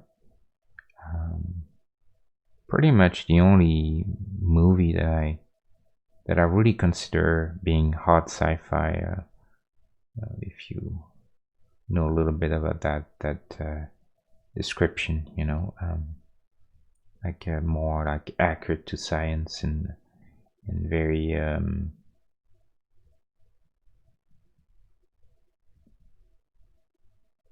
very believable. Let's try and suggest a little shadow of that box. I think that's good. It's definitely something we can do.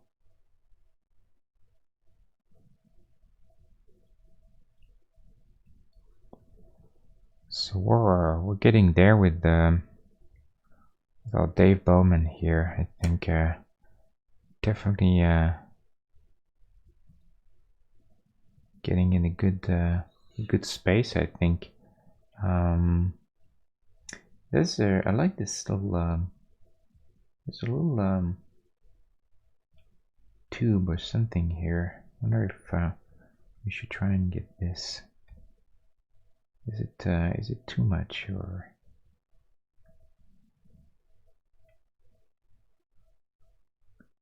maybe it will be a little weird?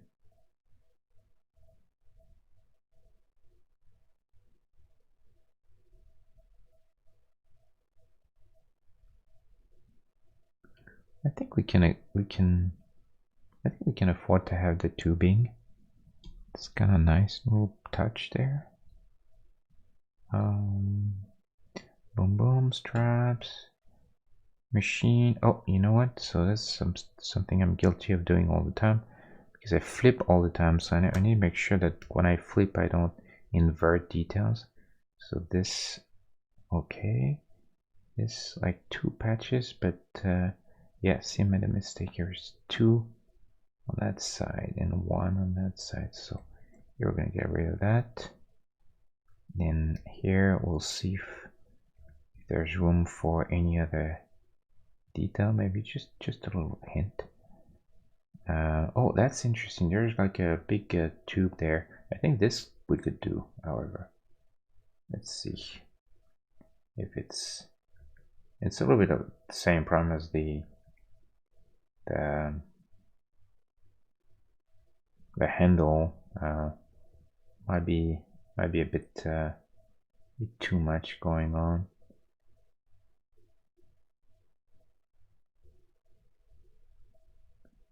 It's just this texturing. No, probably not.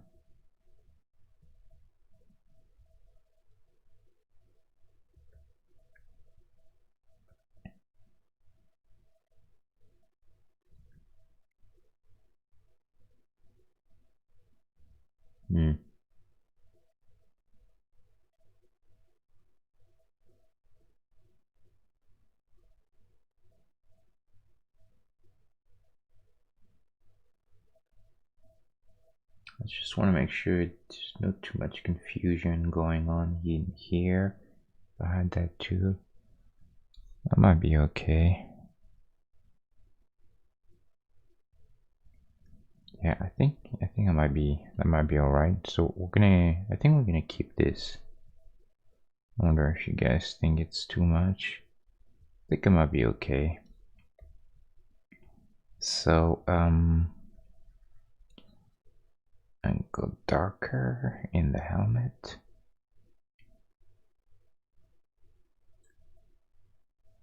Yeah, let me keep that pixel actually. So let's go dark for all that stuff. Boom boom. Make sure I'm consistent. That screen too needs to be dark.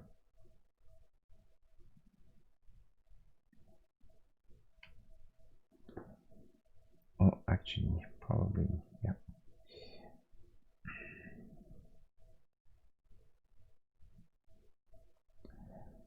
So, yeah, I think we're getting really close now. Oh, okay, now we need to do the little,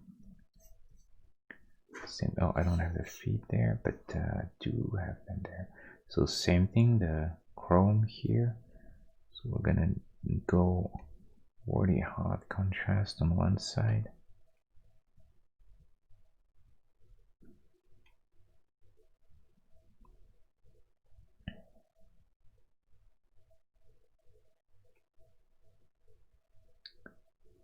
Like this.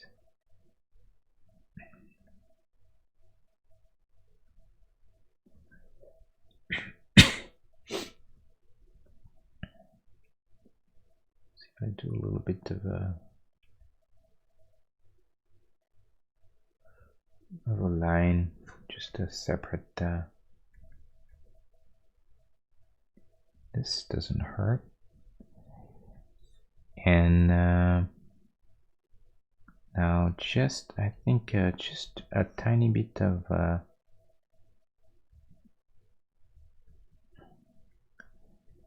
lighting on the feet. I think we can do that and make them a little bigger. Oh, sorry, this got up, and then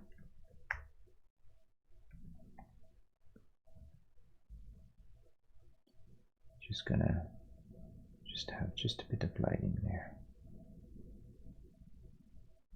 And this could be a little darker because this foot is recessed, so we can go a little darker.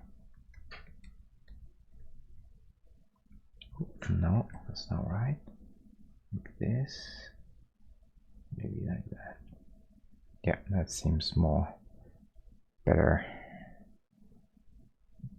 Proper feet. I think here kind of want to go.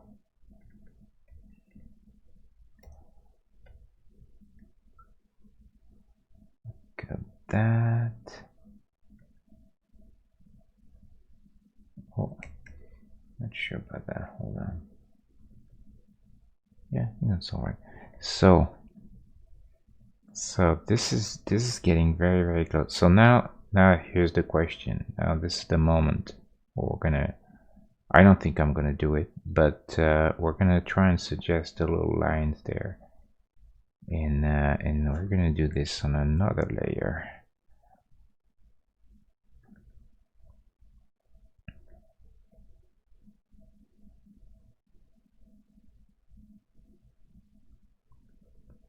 I think this is not gonna end well, but we're gonna try. Said we would try, we'll try.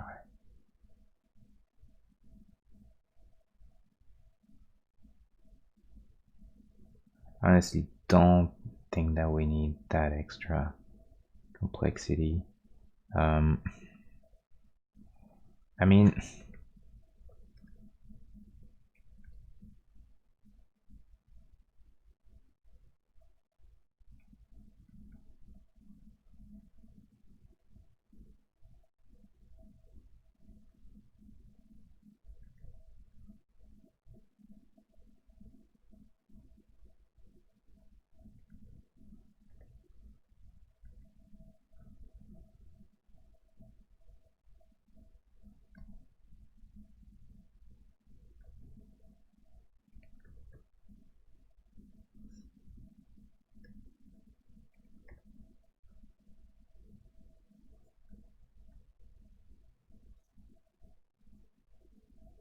I'm honestly not a big fan.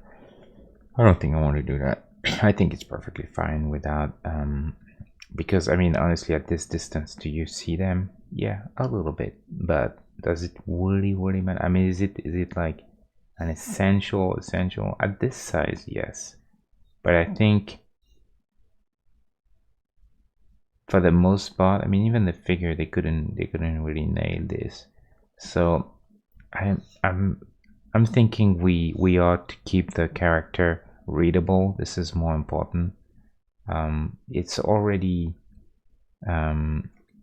quite detailed, more than it's definitely more detailed than or almost any character I've made so far, with the exception of maybe Robocop and who else. Yeah, I think he's probably about one of the most detailed. So I think, and you know, rightly so. I think it's fine because there's definitely some complexity in that design. So I think we need to put whatever we can in it, but not to the point where we break it. And I think we're close to reaching that point now. So I think I'm gonna stop there. Most likely. I think I'm happy with this. Oh, so the tube is on the other side. We'll take that liberty. I think on this side will look weird. I don't want to break his line of sight with some kind of weird details, so I'm gonna keep this clean. One term channel in which are shown different pixel works. You see, the first rainbow works. Oh, really? Oh, interesting. Yeah, I didn't see that. Oh, that's cool.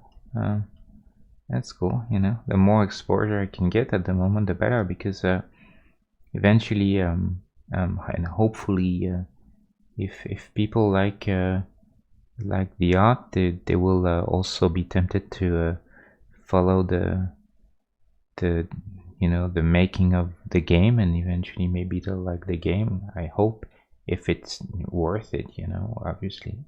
So that's at the moment, that's it's really good for me if I can get a little bit of exposure, for sure. Ooh.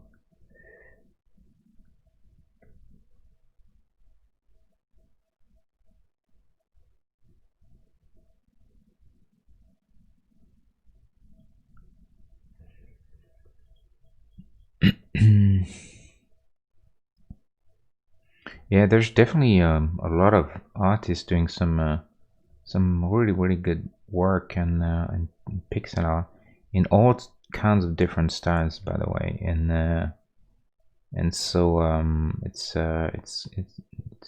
pretty challenging to you know, to get noticed. So much stuff going on that you really have to have your thing to in order for people to even remotely pay attention to you, you know. Which I totally understand. I mean, I'm not even saying, like, I get it, you know. I'm the same. I see 100 things per day and not more, and how many do I spend the time to really follow the person, or you know, try to know more, or just definitely a minority. So I think it's pretty normal.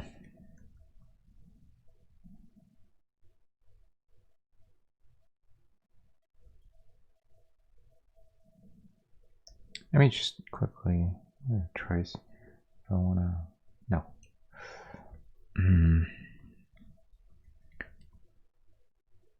How you want to animate every character? So that's the $1,000,000 question.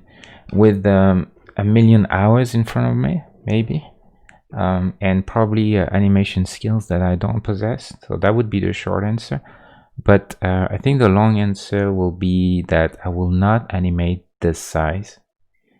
The way I think about it for now, and this may change, there will be two representations of characters. This will be more like your sort of inventory slash character sheet.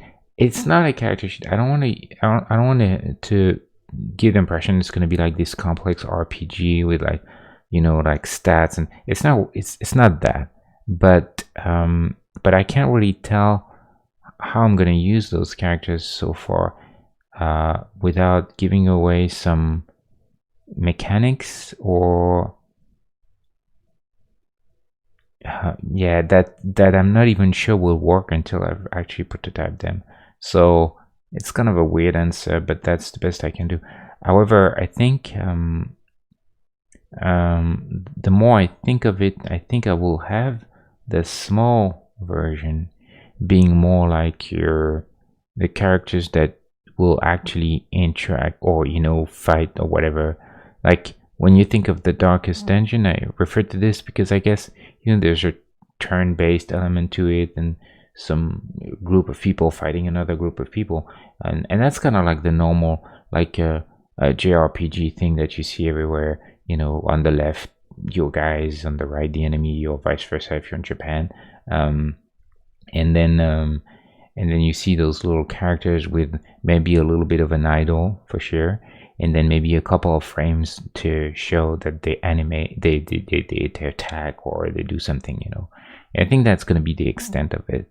I definitely want to keep the game to a very manageable scope, because otherwise it'll never be done, and there is no point in even trying to do anything. So I think from my past experience making other games, I know how easy it is to get overboard with that sort of stuff, and imagine that you're gonna make everything and everything's gonna be perfect, and then you realize you need 12 people working 24/7 to do that for 3 years, you know. So I don't have this. I don't have those resources. I have myself. That's it. So I need to try and be smart about it. So I think I will. So far, it looks like I will be animating this small size, and then hopefully they won't look too weird. And this size will be used for another purpose, and they won't need to be animated. So that's kind of like the long answer, I guess. And obviously this is all subject to change, because I think as gaming, I think it's very, when you're making a game, it's all conjectures until you've actually made the game. Pretty much, you could imagine how things are going to be for a long time and be completely actually wrong about pretty much everything until you've actually tested things. So God knows what's going to happen. I can't really be too specific, because I know how quickly these things evolve and change, especially in the early stages. After a while, you start to get to a point where you get a good sense of where things are going, and the major drastic changes are behind you. But I'm definitely not at that stage yet. So take everything that I say with a grain of salt, because this will definitely be subject to major changes. So I'm gonna name him. I think I'm about done. As usual, I'm reaching that point where I think it'll be a destructive process from now on if I keep adding and second guessing and questioning everything. So I think that's probably gonna be it for this guy, and maybe tomorrow, when I wake up, or a little tweak, and then before going to work, and if I see something that looks very ugly or weird to me, and then you guys will see the result on Instagram. I was actually happy with this guy, because I barely changed anything from where I left it. If you guys were there during the stream, to what it was, pretty much almost to the pixel. The version that was done on the stream was the version on Instagram, which is a rare thing to me. I always end up changing a little bit, a few things after the stream or the next day. So we'll see for Bowman how it will look. Don't need this anymore. So that was our version. Let's really quick just have fun with this for a moment. This is a good version too. Let's okay. Let's do one thing. Gonna kill this, and I'm just gonna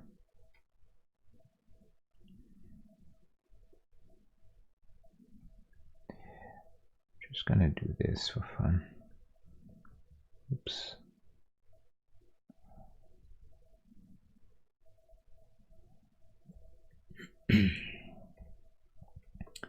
See if I like this better or not.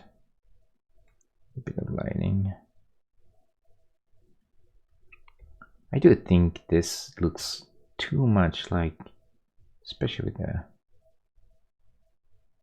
too much like a helmet from just any other helmet from a bicycle. I'm not sure this is the way to go.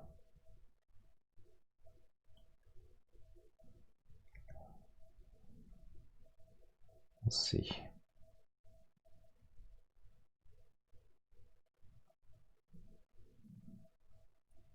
I'm very indecisive here. I hate when I'm like this, but what can you do? Sometimes it's just difficult to make a choice. So we got this, right? Or we got this guy. Who's more Dave Bowman? I think this is cooler in terms of the attitude. but I'm afraid that this doesn't read as the right helmet.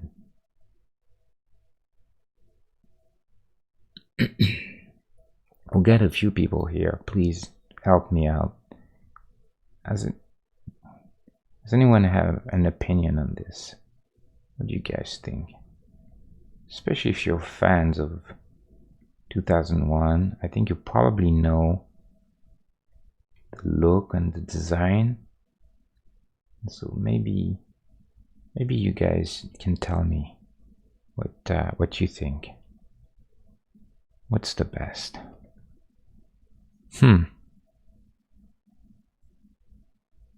Left one. So Julian, right there, with on the money, said left. I tend to agree with him. Anyone else? Power Ranger. The right is Power Ranger or the left is Power Ranger? Because I don't want to make a Power Ranger. So that may inform me. Who do you think looks like a Power Ranger? This guy or this guy?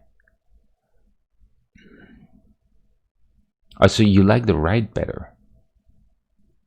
But then you said Power Ranger, which kind of bothers me a little bit. I don't want to do a Power Ranger. Power Ranger is a Power Ranger. This is 2001. This has nothing to do with Power Ranger. So this is kind of a problem. So you're not convincing me there. If anything, you're telling me go left. In there, on the left?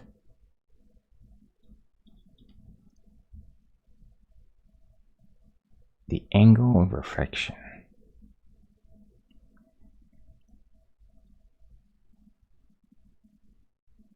Huh. Look at that.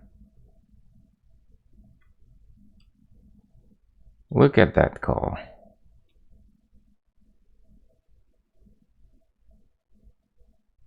I think there's definitely something interesting there.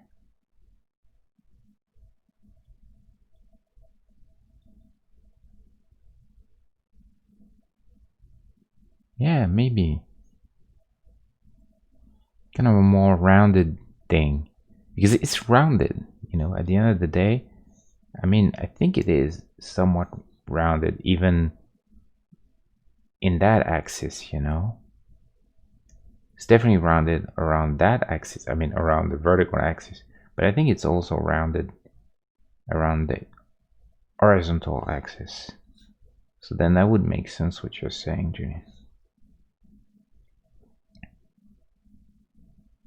I don't dislike this for one bit. I think that was a good idea. That was a good idea. Do we need it to be that big? The problem is I mean, we're dealing with so few pixels. Let's do that. Maybe we just need just a bit of something, you know? Don't need to go like crazy with a reflection. Maybe that's too much, you know? Maybe that's enough, honestly. Boom. That's it. Kind of, you know, we get it.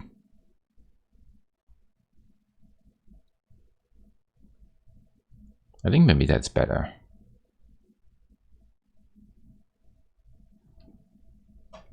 Let's rotate.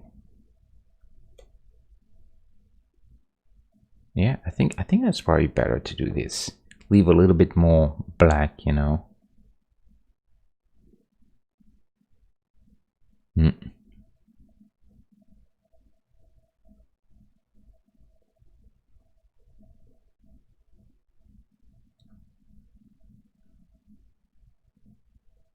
Yeah, that's probably more in scale actually with the character anyway. We're gonna keep this guy, but I'm gonna say that I think this is the winner. I think this is it. Can I find another? It's funny how you can never find an interesting angle or the reflection that the reference that you. Yeah, see, so okay. Let me see. I mean, it is straight though, but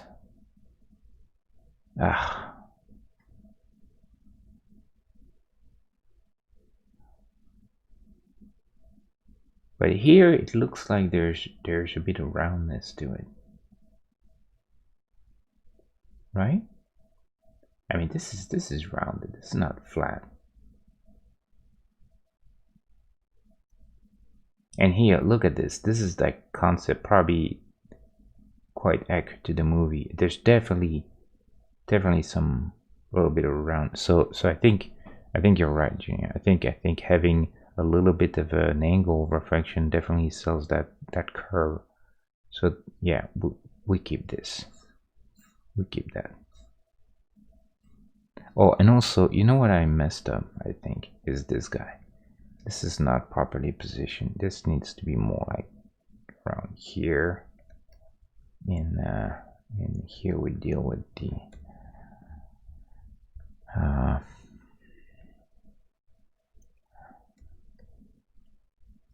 with helmet. Yeah, I think better positioning. Yeah, I think we got it. I mean, this could last forever. I mean, I could just spend a year trying to figure out the perfect. But see, there's definitely that's a very good reference. So definitely rounded there. I wish you could get this angle here, you know, but for some reason never seemed to quite work. And I need to do this, and then it becomes big and weird. So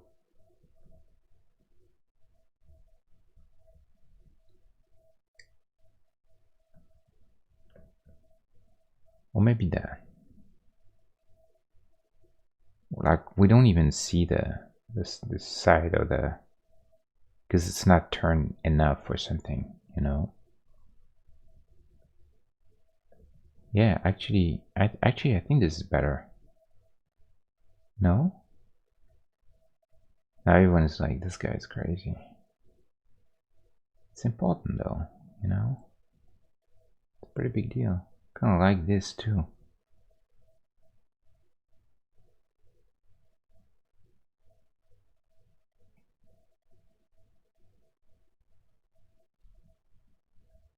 Hold on, I think I'm onto something.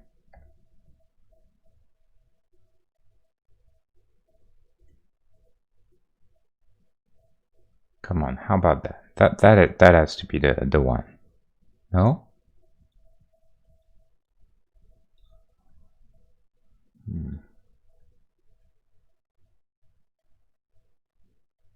Yeah, I think this is kind of cool. I think that's good progress. Yeah, I think this is the version. This is the one. We keep this. We don't even touch it anymore, ever. For the next 12 seconds. Yeah, no, I think did I mess up something here? Yeah, definitely did something weird. What did I do? Okay. That's it, guys. I'm not touching it. I'm gonna keep this. You know what? And look at what I'm gonna do. Boom, delete. That's it. That's how you commit to things, and you never look back. You know, you don't. You do it. Delete. That is it. I think this is it. Julian, I think it was genius to tell me to do this little pixel there. I think that we needed that. I really think we needed that. Thanks for that. Yeah, thanks for that. I think that was a big and then it led to another thing and another thing, and before you know it, we changed the element entirely, but I think it was worth it.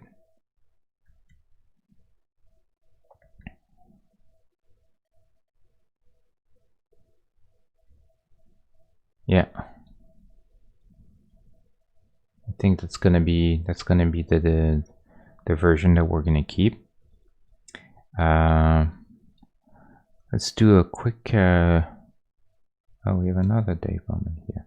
Oh, look at this. Okay, interesting. See, this is better. This is definitely better than that. Head a little bit tilted forward, so that gives us this sort of thing that I was looking for a little earlier. Now I'm never gonna find the reference again.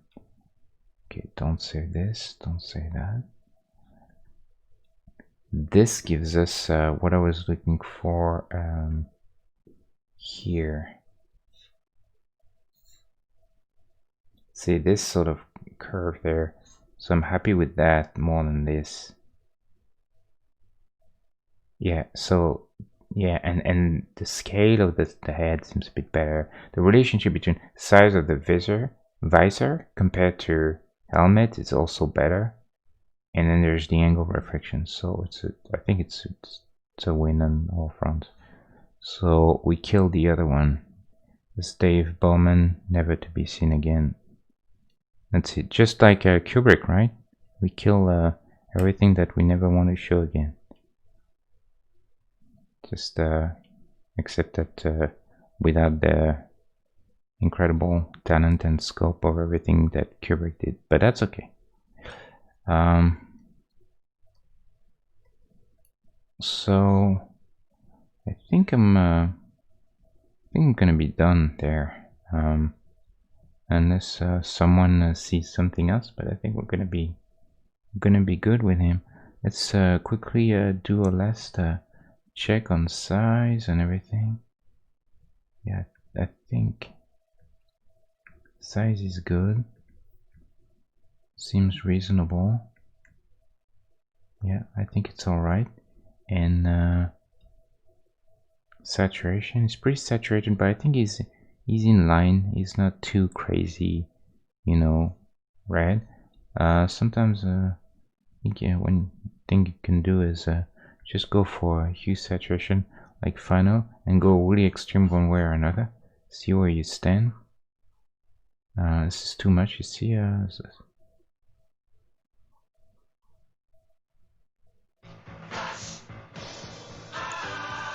Puppy Joe 1, thank you for the follow. Thank you very much, I appreciate it. So speaking of followers, today I got actually Puppy Joe is my 51st follower, and if one of you guys bailed on me, which is possible and it's fine, but if not, then I should have 51 followers, and the requirements by Twitch is 50 followers to be affiliate, and then I think it is a certain number of hours that you had to stream in a month and a number of days or something. And I got all requirements except for the hardest one, which is the average number of viewers per stream. And I'm right there at the edge. They want 3 and I'm at like 2.9 something. So just a bit more, and then maybe I can be lucky enough to get the affiliate. It's not something that it would, you know, change anything. You know, I'll keep streaming regardless, doesn't matter, but still nice to think that you're progressing just even tiny bits, you know, every day to something. So thank you again for the follow. That's really helpful. Actually, every follower right now really counts quite a bit. I mean, they will always, but at the moment it's pretty crucial. So thank you. So yeah, I think saturation is right.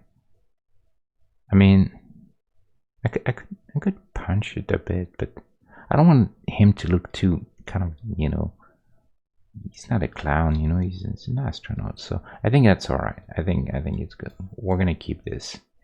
You know, usually you want to compare to what's comparable, like bold colors, because obviously if I put him right next to a guy that doesn't really intrinsically have a lot of saturation in his outfit, it'll look too saturated. But if I put him against people that have a fair amount of saturation, then I think he feels, you is in line. And I think that's how you need to compare saturation. Is you don't compare apples to oranges. If you know what I mean. So I think that's good.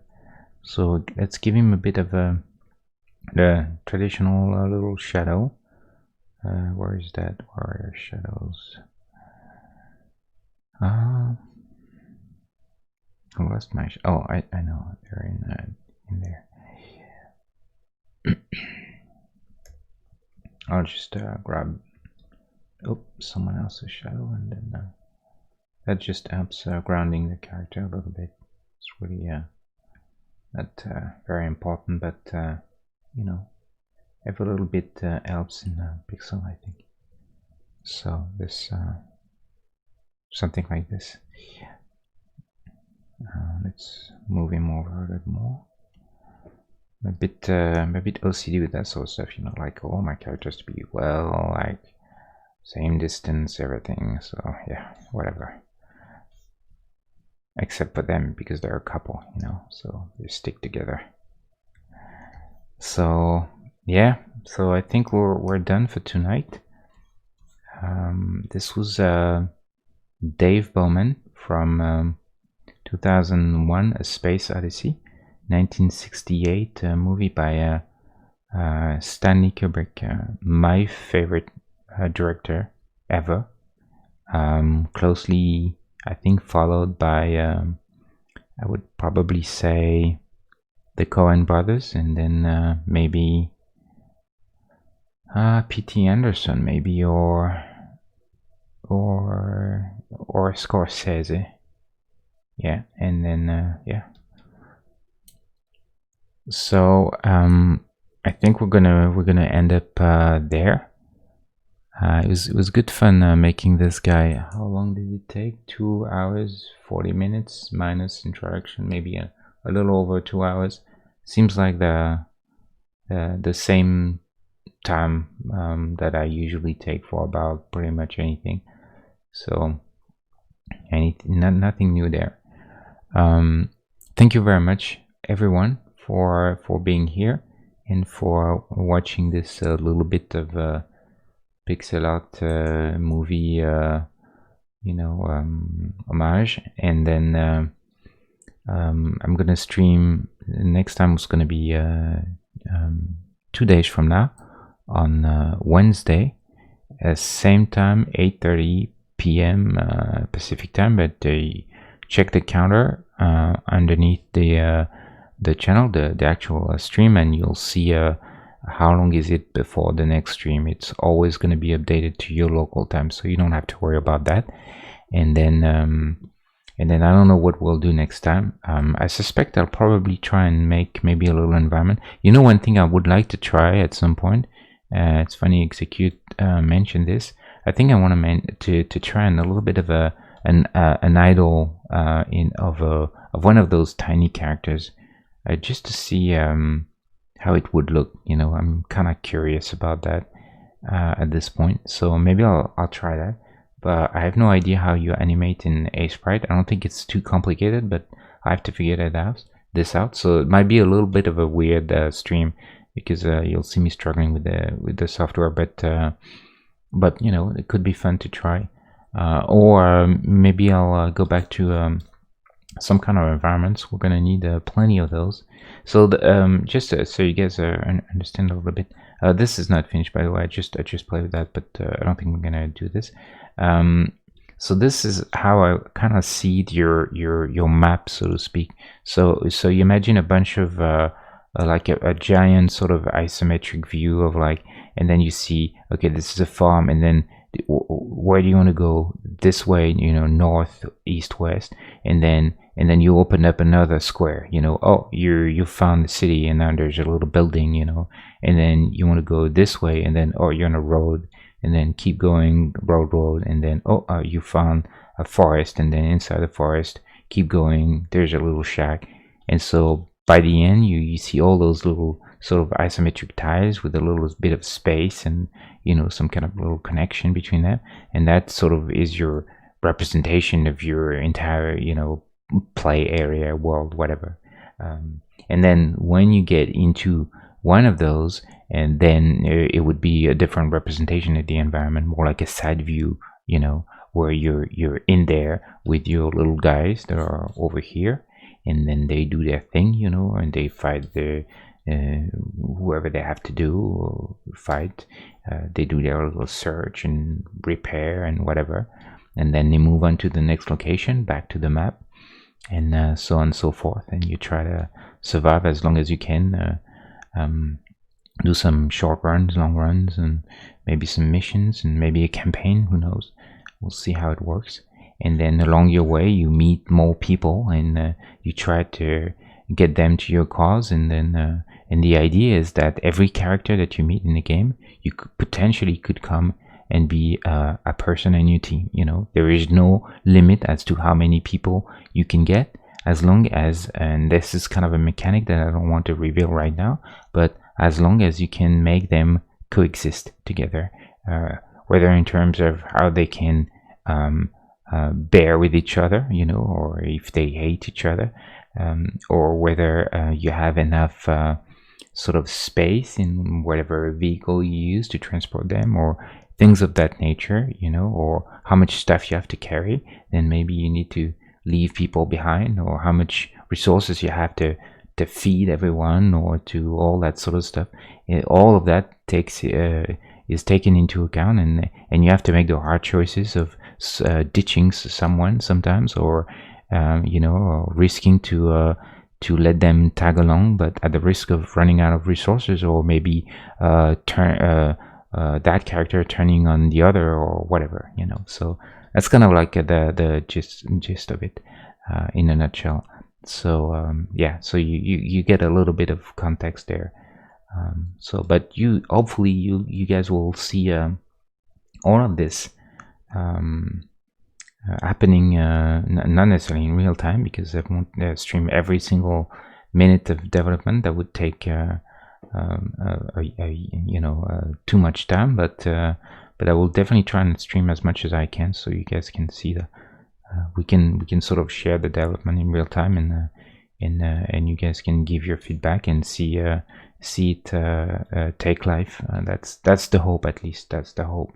We'll see how it turns out. But so far, I'm having good fun just making those characters. That's it's good enough, and those little environment tiles, and then soon enough will come the hard part of starting to prototype things, and having things move, you know, and all that stuff.